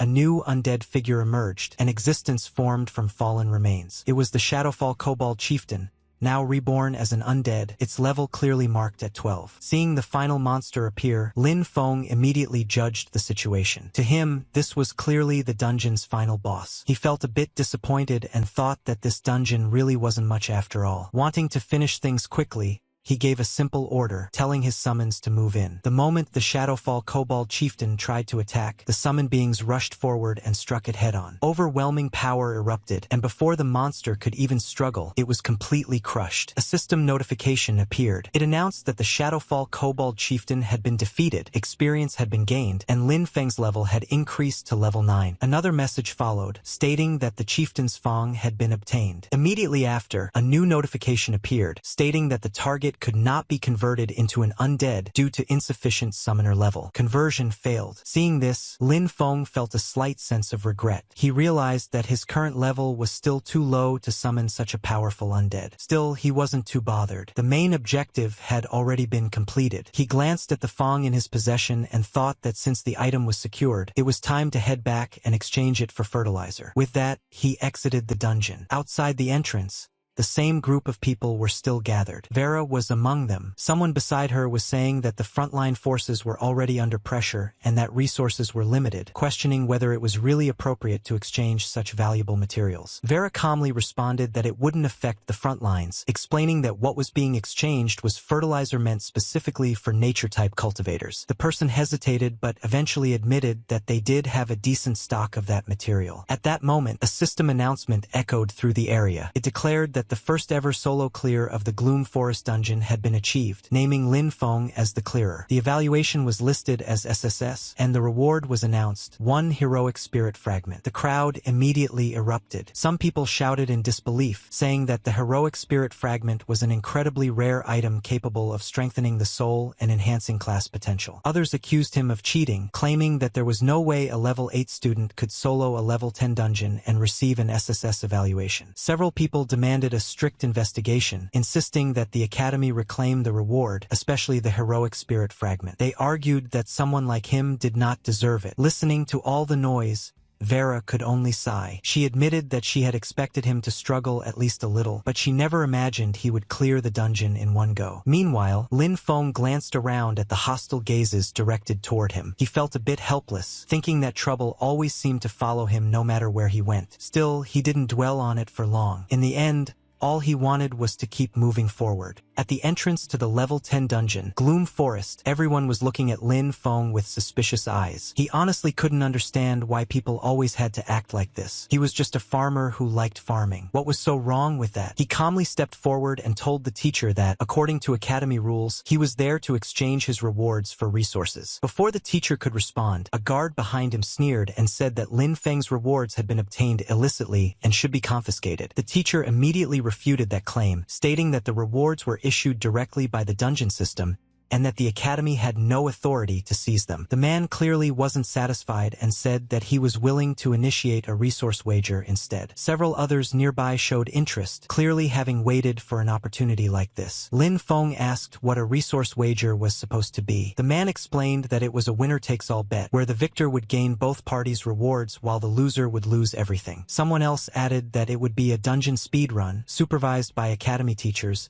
to see who could clear it faster. The teacher turned to Lin Feng and asked whether he was willing to accept the wager. Lin Feng thought for a moment before saying that there was no benefit in it for him and that it sounded boring. He asked why he should even bother. Hearing that, the man grew visibly frustrated. Gritting his teeth, he said that he would add a lamp of nature blueprint to the wager. At that, Lin Feng fell silent. Vera immediately leaned closer and whispered urgently, telling him that he absolutely had to get that blueprint. She explained that the lamp of nature was a growth-type magic tool exclusive to the nature department. A blueprint could only be used once, making it extremely rare. Its effects included significantly shortening crop growth cycles without any side effects, making it the perfect tool for someone who truly loved farming. After hearing this, Lin Feng could no longer ignore the offer. Seeing his reaction, the man smirked and stepped closer, mockingly asking if the hillbilly was done thinking yet and whether he dared to accept the bet. At the same time, unseen by Lin Feng, messages were flashing on the man's communicator. Someone reported that Lin Feng had come out of the dungeon. Another message came back, telling him to stall Lin Feng at all costs. When the man asked what to do if Lin Feng ignored him, the reply was clear: use resources to bait him. Put the lamp of nature blueprint on the line. The man hesitated for a moment, noting that the blueprint was the foundation of his family's rise, but eventually agreed to go through with it. Meanwhile, Lin Feng was thinking things through carefully. He knew that his necromancer abilities could not be exposed. However, if it was just a speed run with a supervising teacher, he figured he could hide most of it without too much trouble. More importantly,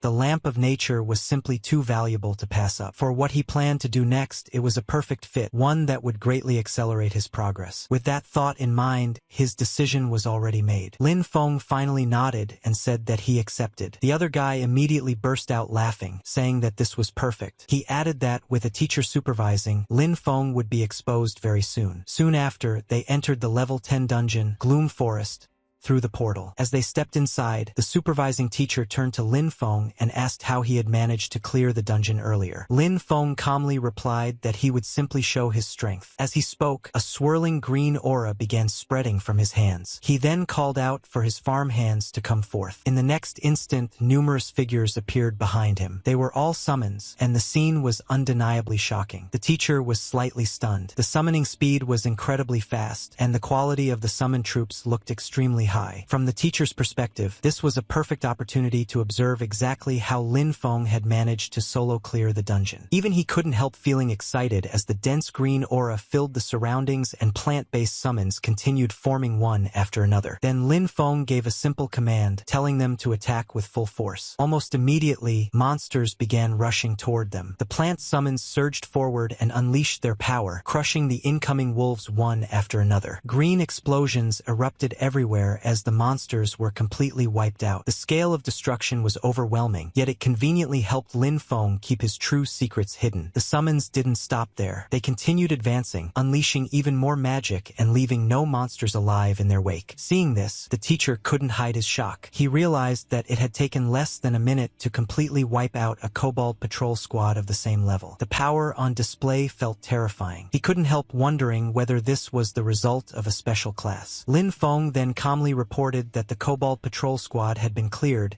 and that they were moving on to the boss room. As they advanced deeper, a dark aura began spreading through the forest. From within it, an even more sinister presence emerged, roaring as it appeared. Lin Feng remained calm and gave another order, telling Xiande to raise the shield and advance, while the others followed closely behind. He added that if any kobolds attempted to flank them, they were to strike without mercy. Once again, green energy surged forward in powerful waves, repeatedly obliterating the monsters in their path. When the boss monster finally charged in with a massive attack, the summons braced themselves. Since they were formed from aura, the damage they took was minimal. They immediately counterattacked. The combined strike sent the monster flying backward, crashing into the surroundings and filling the area with debris, smoke, and chaos. The teacher was completely shaken. Inside his mind, he felt that someone with this level of combat potential absolutely had to be reported to the principal immediately. Not even a single second could be wasted. The boss monster lay smashed into the ground as green aura continued to surge around Lin Feng. Slowly, the aura began to fade, but the monster remained motionless. The dungeon was clearly about to enter the reward phase, yet the teacher was still struggling to process what he had just witnessed. Lin Feng calmly asked whether he had proven himself now. The teacher answered without hesitation, saying that there was no doubt about it and that Lin Feng had more than proven himself. After that, they began heading back. As they walked, the teacher noticed that Lin Feng was not following him out of the dungeon and asked whether he was leaving. Lin Feng replied that having the teacher verify things was already enough. He added that the scenery inside the dungeon was actually quite nice and that he wanted to look around a bit more. The teacher nodded, waved, and said that he would head out first. He reminded Lin Feng that the dungeon would reset half an hour after being cleared and told him to keep an eye on the time. As soon as the teacher disappeared through the portal, Lin Feng turned and walked straight toward the fallen boss. He thought about how his level hadn't been high enough earlier, then decided to try again. Dark energy gathered as he activated his ability once more. With a firm command, he ordered the monster to rise. From the shadows, the same boss slowly stood back up, now reborn under his control. Lin Feng had gained a new and extremely powerful summon. Soon after, Lin Feng exited the dungeon. At the entrance, the students who had been doubting him earlier stared in shock. One of them exclaimed that the fierce guy was finally out. Another nervously admitted that he had mocked Lin Feng before and wondered whether Lin Feng might hold a grudge. Someone else quickly suggested that they all leave together. None of them wanted to stay any longer. The last thing they wanted was to provoke someone like him. The teacher then stepped forward and officially announced that, in the name of Extraordinary Academy, Lin Feng had proven himself. He handed over the rewards and compensation that rightfully belonged to him. As Lin Feng accepted the bag and the blueprint, a faintly smug expression appeared on his face. He wanted everyone watching to understand one thing clearly. This was not someone they should mess with. Inside, he felt genuinely satisfied. Vera then explained to him that after the administrator came out to testify, the guy who had challenged him realized he was in the wrong, dropped the items, and ran off without another word. Lin Feng glanced at the rewards and immediately focused on what mattered most to him. He cheerfully remarked that, with fertilizer secured, a full harvest was guaranteed. Before leaving,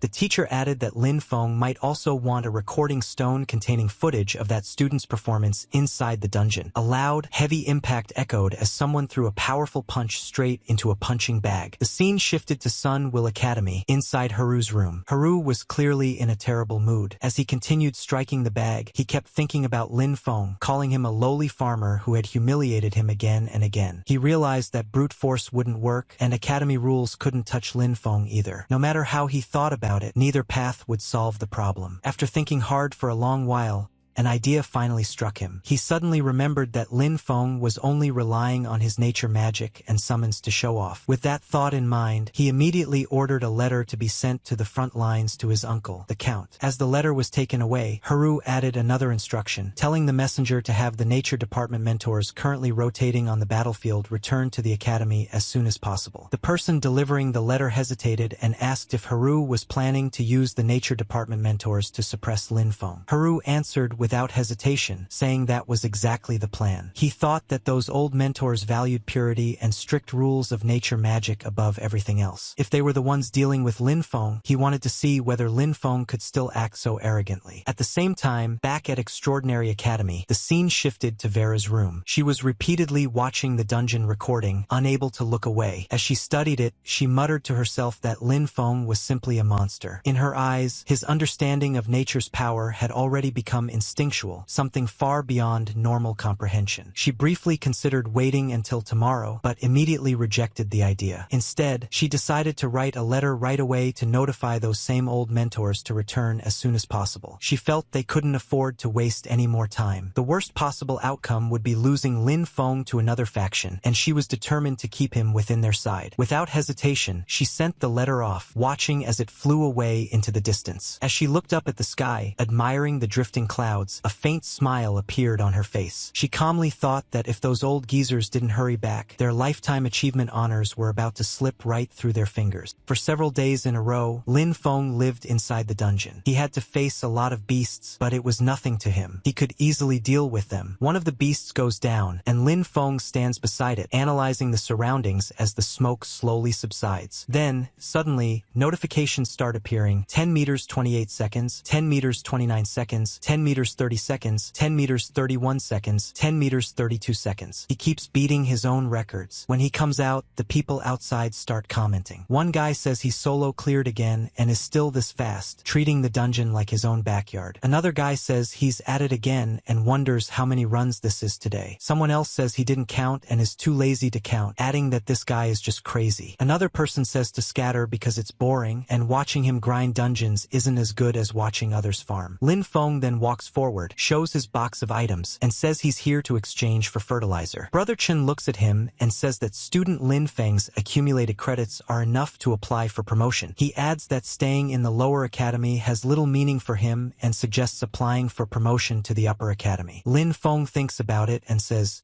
"Promote to the upper academy?" Chun then explains that the extraordinary academy is divided into upper and lower academies. He says the lower academy cultivates basic talent, like the current Storm Academy, while the Sunwheel Academy is where elites from all lower academies gather, known as the Upper Academy. He adds that after entering Sunwheel Academy, the rewards available for exchange, both in quality and variety, are far beyond what the lower academy can offer. He says that's the place a genius like Lin Feng should go. Lin Feng thinks about all of this, repeating Sunwheel Academy, the Upper Academy in his mind. After thinking it through, he says he understands and thanks the teacher. Later, as he walks into the academy mission hall, he says he's here to apply for promotion to Sunwheel Academy. The receptionist asks for his name, department, and credit voucher. Lin Feng shows his card, and his status appears: Lin Feng, Nature Department, affiliated with Storm Academy, current credits 30,135. Everyone gathered there is stunned. One of them says he actually has 30,000 credits. Another guy says that if he remembers correctly, Lin Feng is that big shot who crazily grinded Gloom Forest. Another guy comments, wondering how many times he had to grind Gloom Forest to get this many credits. The receptionist then says that the credits have been verified and hands Lin Feng his promotion mission scroll. As she gives it to him, she says that after completing the task and passing the review, he can officially become a member of Sunwheel Academy. Lin Feng then asks if, after promoting, he will be able to exchange for gold-grade supplies. The lady standing there says yes, explaining that right now, since he is affiliated with Storm Academy, he can only exchange credits for bronze to silver-grade supplies. The receptionist adds that after promotion, he will be able to exchange for gold-grade to platinum-grade rare supplies. Lin Feng says many thanks and starts walking away as everyone continues staring at him. As he leaves, he says that he's just going to the defensive line area outside the city to look for something. He adds that the location is very close to the manor, so it shouldn't be difficult, but before that, he has to go get something first. Later, as he keeps walking, a senior speaks to him and says that although the Lamp of Nature is only silver grade, its effects are not inferior to gold grade items at all. He warns Lin Feng to maintain it properly and be extremely careful not to let it be tainted by necrotic energy. Lin Feng responds that of course he will and thanks the senior. After that, Lin Feng looks around and moves forward. In his mind, he thinks that although it's said the Lamp of Nature cannot be tainted by necrotic energy, he doesn't know why he has a strong urge to try it. He then uses it and summons his necrotic beings, causing the lamp to transform. Lin Feng realizes that it has directly transformed from a nature-type item into an undead-type one. As he continues experimenting, a large amount of aura and energy spreads outward. He sits there and observes it carefully. After some more time passes, he thinks that fortunately, this thing is sentient. He realizes that by using nature-type energy, it can be changed back into the Lamp of Nature. Otherwise, he wouldn't have been able to explain it at all. Later,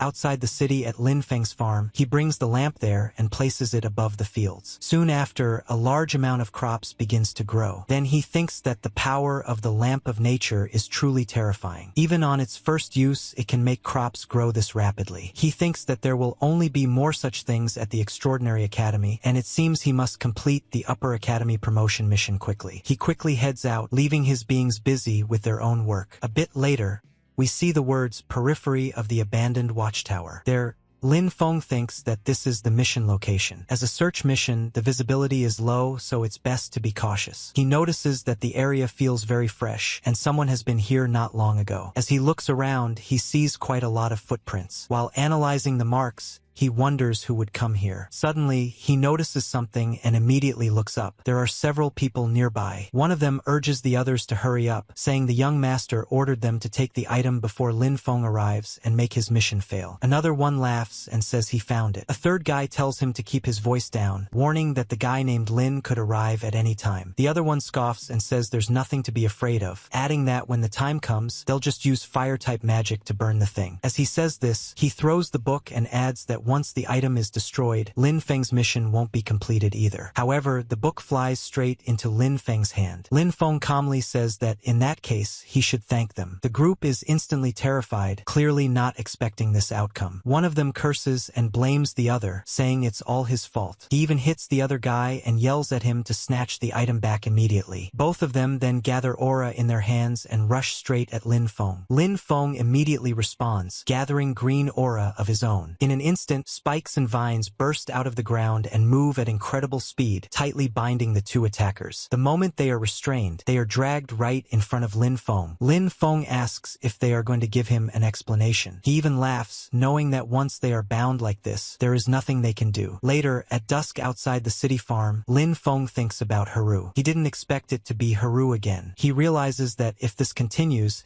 he will be exposed sooner or later, and he needs to think of a solution. At that moment, he notices something. One of his necrotic summons is holding a red flag and has been tinkering with it for quite a while. Many of the other summons are also nearby, working as hard as they can. Lin Feng watches them for a moment, then finally smiles and says that it's fully automated, and that this is actually awesome. Meanwhile, in Haru's room, one of his men reports that they sent people to search the watchtower. He says they didn't find the two of them, but traces left by their men appeared at the scene, and there's a high probability they're already done for. Hearing this, Haru becomes extremely furious. He punches the wall with all his strength and curses them, calling them trash. He yells that they can't even handle such a small matter and questions why he even keeps them around or pays them if they're so useless. He is especially furious at Lin Feng. In his mind, Haru thinks that Lin Feng actually dared to take down his people. He then orders them to contact the people of Shadow Eclipse, telling them to offer the highest price and buy Lin Feng's life. He continues thinking that it must have been Lin Feng who took Tuka, and now it's time for him to pay. At the Academy Mission Hall, someone announces and congratulates student Lin Feng on officially becoming a member of the Sunwheel Academy, saying that he hopes Lin Feng will always walk on the path of seeking truth. He then hands over Lin Feng's new uniform and new student nameplate. After receiving everything, Lin Feng thinks that after the promotion, he can grind even more credits and earn more planting supplies. Later, at the level 10 Dringian Gloom forest entrance, Lin Feng hands over his nameplate and says that he would like to apply for a solo entry into the dungeon. The guy standing there tells him that it's no longer possible. Lin Feng wonders what's wrong and asks why, since it was allowed before. The guy explains that according to Academy regulations, in order to reserve enough promotion resources and opportunities for lower house students, upper house students are prohibited from challenging level 10 and below low-level dungeons. After hearing this, Lin Feng is both shocked and nervous. He can't believe it and asks why he can't grind dungeons anymore, saying that he was planning to grind a bit more before coming back. As Lin Feng leaves, the guy at the entrance thinks to himself that it's good Lin Feng finally left, because if he had stayed any longer, the warehouse there would have been emptied by this kid. Lin Feng realizes that his most efficient way to grind supplies is now gone. He thinks about what he should do next. Just then, someone approaches him and says that he must be the newly promoted junior brother Lin Feng. He introduces himself as Ron and says that seeing Lin Feng wandering around, he might be unable to find a suitable mission. Ron adds that their squad has taken on a dangerous collection mission and is short that one person. Lin Feng feels that Ron's appearance is a bit too coincidental. Ron then asks if he's interested in joining, saying that it's a good chance to familiarize himself with the difficulty of upper house dungeons. Lin Feng thinks that he really does need credits to exchange for supplies and also needs to understand how strict the Sunwheel Academy is. He figures that if it's just a collection mission,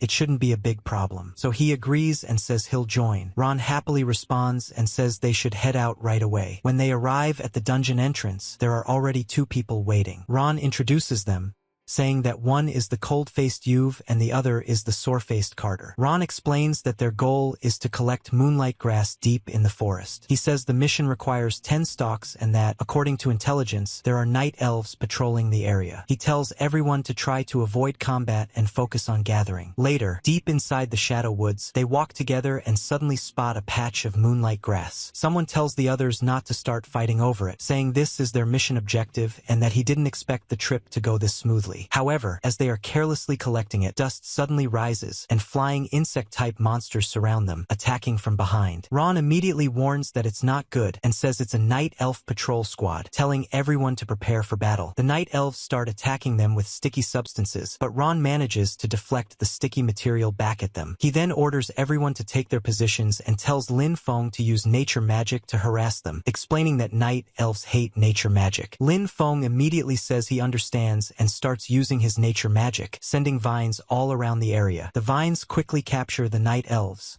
who are completely caught off guard. They clearly didn't expect something like this to be able to restrain them. Once several of them are bound, Lin Feng pulls them together and ties them into a tight knot. Ron and the others then attack the remaining night elves, as well as the ones trapped in the knot. After fighting for a while, Ron suddenly warns that it's not good and says they're calling for reinforcements. He calls out to Carter and Ube. Ube responds that it's time to start, and Carter also acknowledges it. Carter then begins preparing another type of special magic. The ground splits open, causing several monsters to fall. However, Lin Feng also ends up in danger. As the ground splits unpredictably, he loses his footing and nearly falls, but manages to grab onto a ledge. He calls out to them in frustration. Ron then apologizes, saying he's very sorry, junior brother Lin Feng. He explains that this is a skill Carter just learned and that Carter isn't very skilled with it yet, so it accidentally affected Lin Feng. Seeing Ron's attitude and how the others deliberately put him in this situation, Lin Feng asks if they don't plan to save him. Ron laughs and says it's not that they won't save him, but that the junior brother who just promoted to the upper house was too headstrong and self-willed and went to challenge elite-level monsters alone. Ron declares that, in the end, Lin Feng tragically sacrificed himself and that there was nothing they could do. Lin Feng,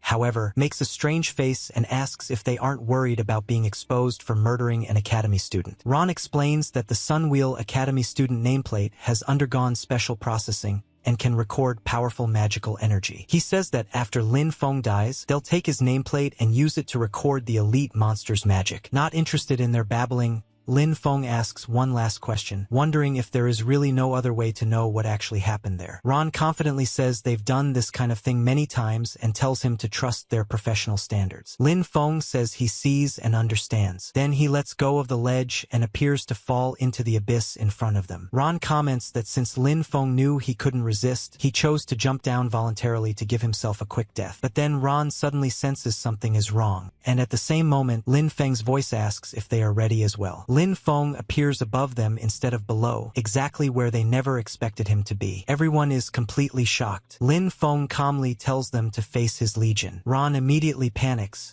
repeatedly saying that this is not good. At the same time, Lin Feng summons his powerful undead minions. Now everyone is truly panicking. They never expected this kind of situation. To them, Lin Feng is an even bigger monster than they are. Some of the undead even form a strange, beautiful heart shape before launching their attack. Ron screams in disbelief, saying that Lin Feng is a necromancer and that it's impossible. Lin Feng coldly asks if this is Ron's final testament. Ron quickly tries to negotiate, calling Lin Feng Jr. brother and saying they can talk things out. He claims there was never any real conflict between them and admits that Haru arranged everything. He begs Lin Feng to let them go, saying they know they were wrong. Lin Feng replies that they don't know they were wrong, they just know they're about to die. Ron desperately adds that Haru always believed Lin Feng killed Tuka and says he can help testify against Haru. Lin Feng shows no interest at all. He steps closer, squats down, and calmly asks who Tuka is. First, Ron refuses to answer and looks away. Lin Feng Feng then says to forget it, that it doesn't matter, and orders his minions to bury them. A massive surge of aura erupts, and soon everyone is lying motionless on the ground. Even so,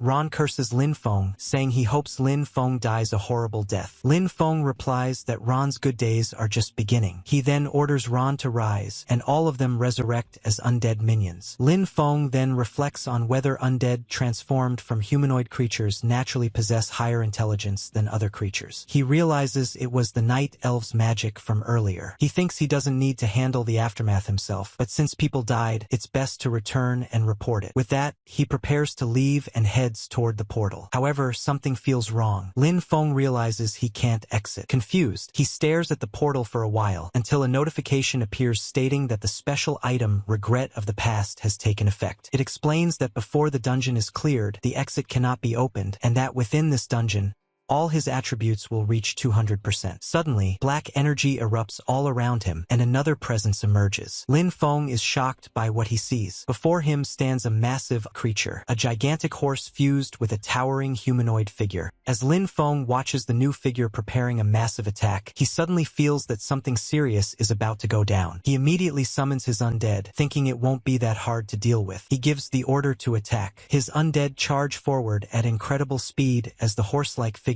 also prepares its weapon. However, the undead are slightly faster and strike first. They keep delivering one powerful blow after another. The horse-mounted figure struggles to fight back, and soon the horse becomes frightened, causing the rider to fall off. The undead immediately follow up with another flurry of attacks, continuously damaging the fallen figure. Lin Feng casually eats a banana while observing the battle. He thinks that the undead this time seem to possess more instinct and are even capable of coordinating with each other. Still, it feels like something is missing. As the attacks keep raining down, the fallen figure can't believe what's happening. He asks why Lin Feng is able to use the power of death. Lin Feng watches silently at first, then laughs and smiles, saying that he wouldn't understand. Lin Feng then orders them to bury him. The undead intensify their assault, and the enemy finally collapses. Another massive area-wide attack follows. A status appears showing that the area is clear and progress has reached 50%. Lin Feng comments that it's actually a dual boss system dungeon and realizes he has to continue deeper inside. At the Gloom Forest core area, massive weed-like mushrooms grow everywhere, even wrapping around the trees. Lin Feng enjoys the scenery as he moves forward, but suddenly he senses something wrong. A huge aura erupts as a hidden area reveals itself. From within it, another figure emerges, surrounded by overwhelming aura. The figure questions why Lin Feng has set foot in this holy land. Lin Feng responds by asking if the figure can speak human language, adding that if not, he'll start the fight. The figure is revealed as Guardian Shevius, level 18. She remains silent for a moment, only continuing to raise her aura until the entire area is engulfed in red energy. A status window appears in front of Lin Feng, stating that he has entered the combat phase. It explains that the Spore Domain effect is active, causing all non-Undershadow type units to take 4 erosion damage every 3 seconds, with the decay effect stacking. It also notes that because Lin Feng has the stacked effect Regret of the Past, his undead units regenerate 1 mana per second. Feeling confident, Lin Feng says that this means in this dungeon, the undead he summons can maintain themselves without consuming his mana. Lin Feng laughs and says that Regret of the Past is truly a good thing. He then summons his undead and orders them to crush everything. Another huge battle breaks out. Later, in a different area, a man thinks to himself that it's fine even if Ron and the others couldn't beat Lin Feng,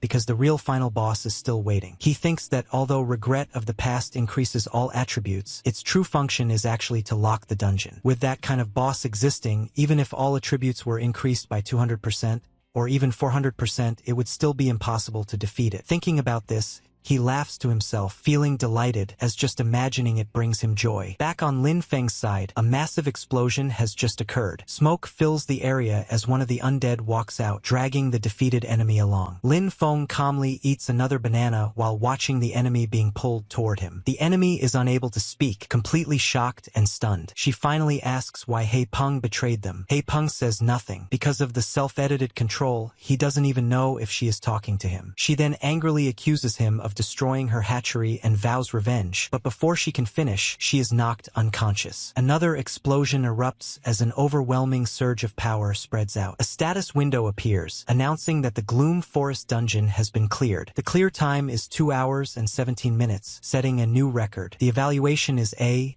and reward calculation begins. Lin Feng eats yet another banana and thinks that it's not bad at all, feeling that he has grown stronger. Soon, a huge egg-like object appears in front of him. Lin Feng is confused and wonders what it is. A notification then appears, identifying it as the embryo of the chthonic demon, a mythical grade item in an inactive state. The description explains that it is a life seed left behind after the fall of an ancient chthonic demon, requiring specific conditions to hatch. Its current status is dormant, with a strong death aura detected and an affinity of 30%. As Lin Feng examines it closely, he thinks about this black egg hatchery and wonders what it really is. He then uses his storage ring to store it away entirely. After that, an exit opens, allowing him to leave immediately. However, before leaving, Lin Feng looks around one last time at the Lady Demon's body. He thinks that converting a level 18 boss into an undead would consume a lot of power, but once converted, it should be at least on the same level as Xiao He. With that thought, he gives the command to arise. Soon, the Lady Demon rises and becomes part of his undead legion. She then declares that she is the Death Executioner. After hearing this, Lin Feng is quite shocked. He says that it can actually speak and then asks if it can talk. She responds again, saying she is the Death Executioner. Lin Feng says yeah, he knows that already and tries to clarify what he means. But she once again repeats that she is the Death Executioner. Lin Feng goes quiet for a moment, completely confused. Then she repeats the same words yet again, saying she is the Death Executioner. Lin Feng finally gives up and tells her to forget it and stop talking, saying he doesn't want to hear anything else. Later, outside the Gloom Forest dungeon entrance, Lin Feng steps out of the portal. Guards and staff members are already gathered there. One of them is extremely shocked and says this is impossible. Another asks how Lin Feng could solo clear Gloom Forest. Someone else adds that this is a dungeon where even a 5-man squad often wipes. Another staff member steps forward and asks Lin Feng why he came out alone and where students Ron,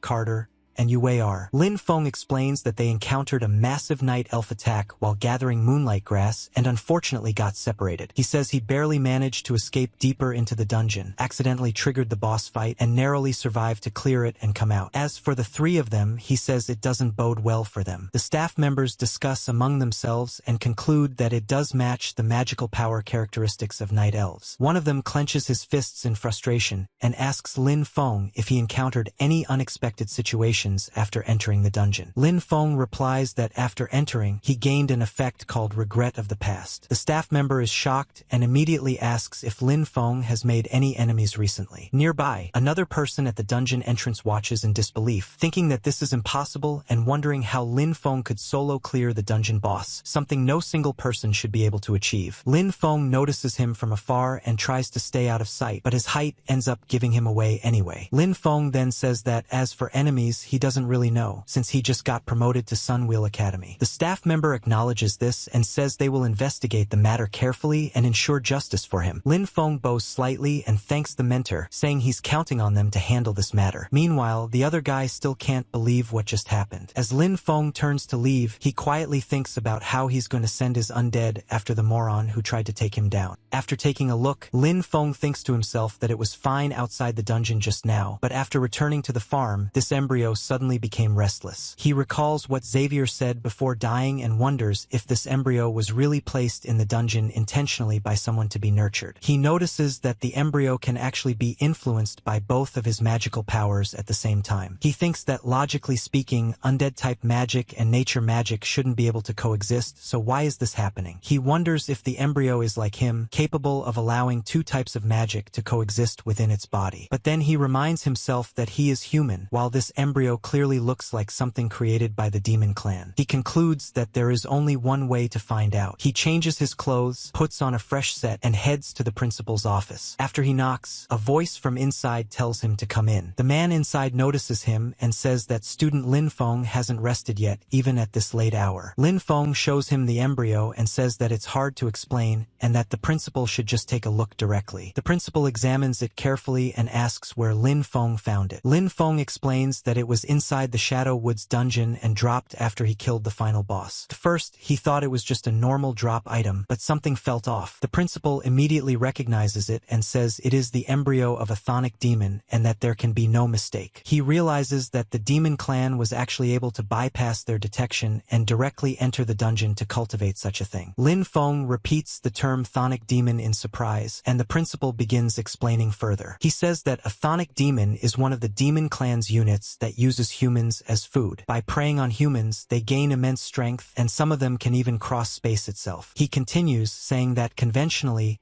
a Type 4 Blood Cavern Lord is capable of this. These chthonic demons that gain the power to cross space use dungeon mechanics to plant seeds or embryos. They rely on adventurers' battles, deaths, and magical fluctuations as nutrients to incubate silently. Once the embryo matures, it breaks through the dungeon and descends into reality. The principal adds that this particular embryo has only just entered its growth phase. If it had remained inside the dungeon absorbing nutrients, it would have hatched within half a year at most. After hatching, it would become an extremely high-level chthonic demon, and if it caused chaos within the academy, the consequences would be unimaginable. However, the principal admits that what puzzles him most is that this kind of embryo usually hides extremely deeply and normally won't appear unless there is a similar aura nearby. He then asks Lin Feng if he understands what he means. Lin Feng understands what the principal means and becomes quite panicked. However, the principal tells him to relax, saying he was only teasing him. He explains that Lin Feng has done a service by handing the embryo over, and both reasonably and emotionally, he has no intention of doing anything to him. He adds that everyone has secrets,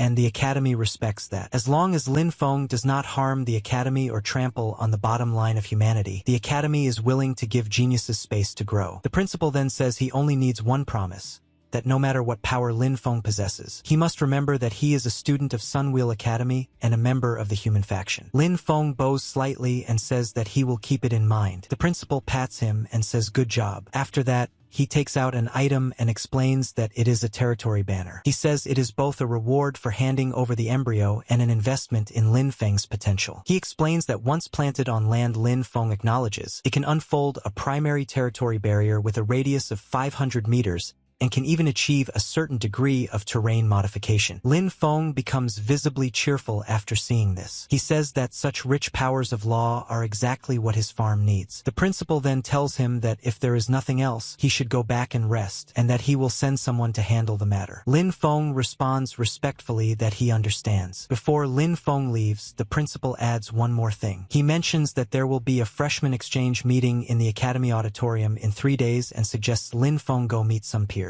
He also mentions that a mentor from the nature department named Su submitted a very interesting topic before heading to the front line for duty, something about plant cultivation and hybridization. The term hybridization breeding immediately catches Lin Feng's attention. As he thinks about it, he realizes that before, he had simply been gluing undead and plants together, but what if he thoroughly hybridized them instead? Later, back at the farm, he plants the territory banner and observes the surroundings. He notes that after using the banner, the concentration of nature magic in the area is clearly rising. However, the matter of undead and hybridization still feels very difficult to deal with. Just then, he suddenly senses something and looks around, wondering if something happened on Savius's side. Elsewhere, a worn-out man mutters to himself that the pressure is too much and that he can't even deal with a brat who just got promoted. He thinks he can't wait any longer. He also worries that investigators at Sunwheel Academy have already found clues, and if they discover that Tuka was taken down by him, it will cause huge trouble. Later, he enters another secret room. Deep below, there is a massive demon. Standing in front of it, he performs a ritual and calls out Haru's name. The demon responds, asking why Haru disturbed him when he had already said not to come unless there was something important. Haru immediately kneels and prays, calling him the Great Gula Diosa and asking for guidance. He explains that an anomaly named Lin Feng is destroying his sewing plane and asks how he should eliminate him. The demon snorts and calls Lin Feng an anomaly, saying that those who delusionally want to change fate will eventually be punished by fate. He declares that he will send someone to deal with him. Haru hurriedly thanks the Great Gula Diosa and asks him to make it quick, saying he is worried otherwise. The demon suddenly becomes furious and attacks, roaring at Haru not to order him around like an ant. Haru is blasted backward, sent flying by the huge impact. After crashing down, Haru grits his teeth in frustration and blames Lin Feng for everything, saying it is all Lin Feng's fault. Later, At the freshman exchange meeting in the academy auditorium, a large crowd has gathered. Lin Feng is also present, sitting quietly. He complains in his mind that it is so boring and that he shouldn't have listened to the principal's nonsense. He thinks that with the time spent at this party, it would have been better to research hybridization back at the farm. Even so, he admits to himself that the food there actually tastes pretty good. Suddenly, a guy approaches him and calls out student Lin Feng. Lin Feng is slightly surprised that someone came to talk to him. The guy then excitedly says he heard Lin Feng solo cleared the Shadow Territory dungeon and that it was really amazing, asking if he could get some advice. Lin Feng immediately feels that something is off. He thinks that everyone around him has been avoiding him, yet this person came over on his own. Lin Feng apologizes and says he doesn't really want to talk about it, mentioning that 3 seniors died in the dungeon. He even pretends to tear up. The other guy quickly apologizes and tells Lin Feng not to be sad, saying he is sorry for bringing up painful memories and that he will ask another time. However, as he walks away, he thinks to himself that this is the person Lord Gula Diosa asked him to deal with and that he doesn't look like much. Meanwhile, Lin Feng silently watches him leave without saying a word. Elsewhere, Haru lies back, muttering that the Iron Lion Duke, the Nature Department mentor, and Gula Diosa have all been notified. Even so, he still feels a faint uneasiness in his heart. The uneasy feeling grows stronger, and he suddenly asks who is there. A strange figure steps forward. It is Lin Feng, accompanied by one of his undead warriors. Lin Feng calmly asks what number this is. Haru replies that it is 1. Lin Feng nods and says correct. Then he throws a punch straight into Haru's face, saying he has tolerated him for a long time. It is his reward punch, and there is much more in his mind which he wants to try out. But if you don't want to miss it, subscribe right now and turn on all the notifications.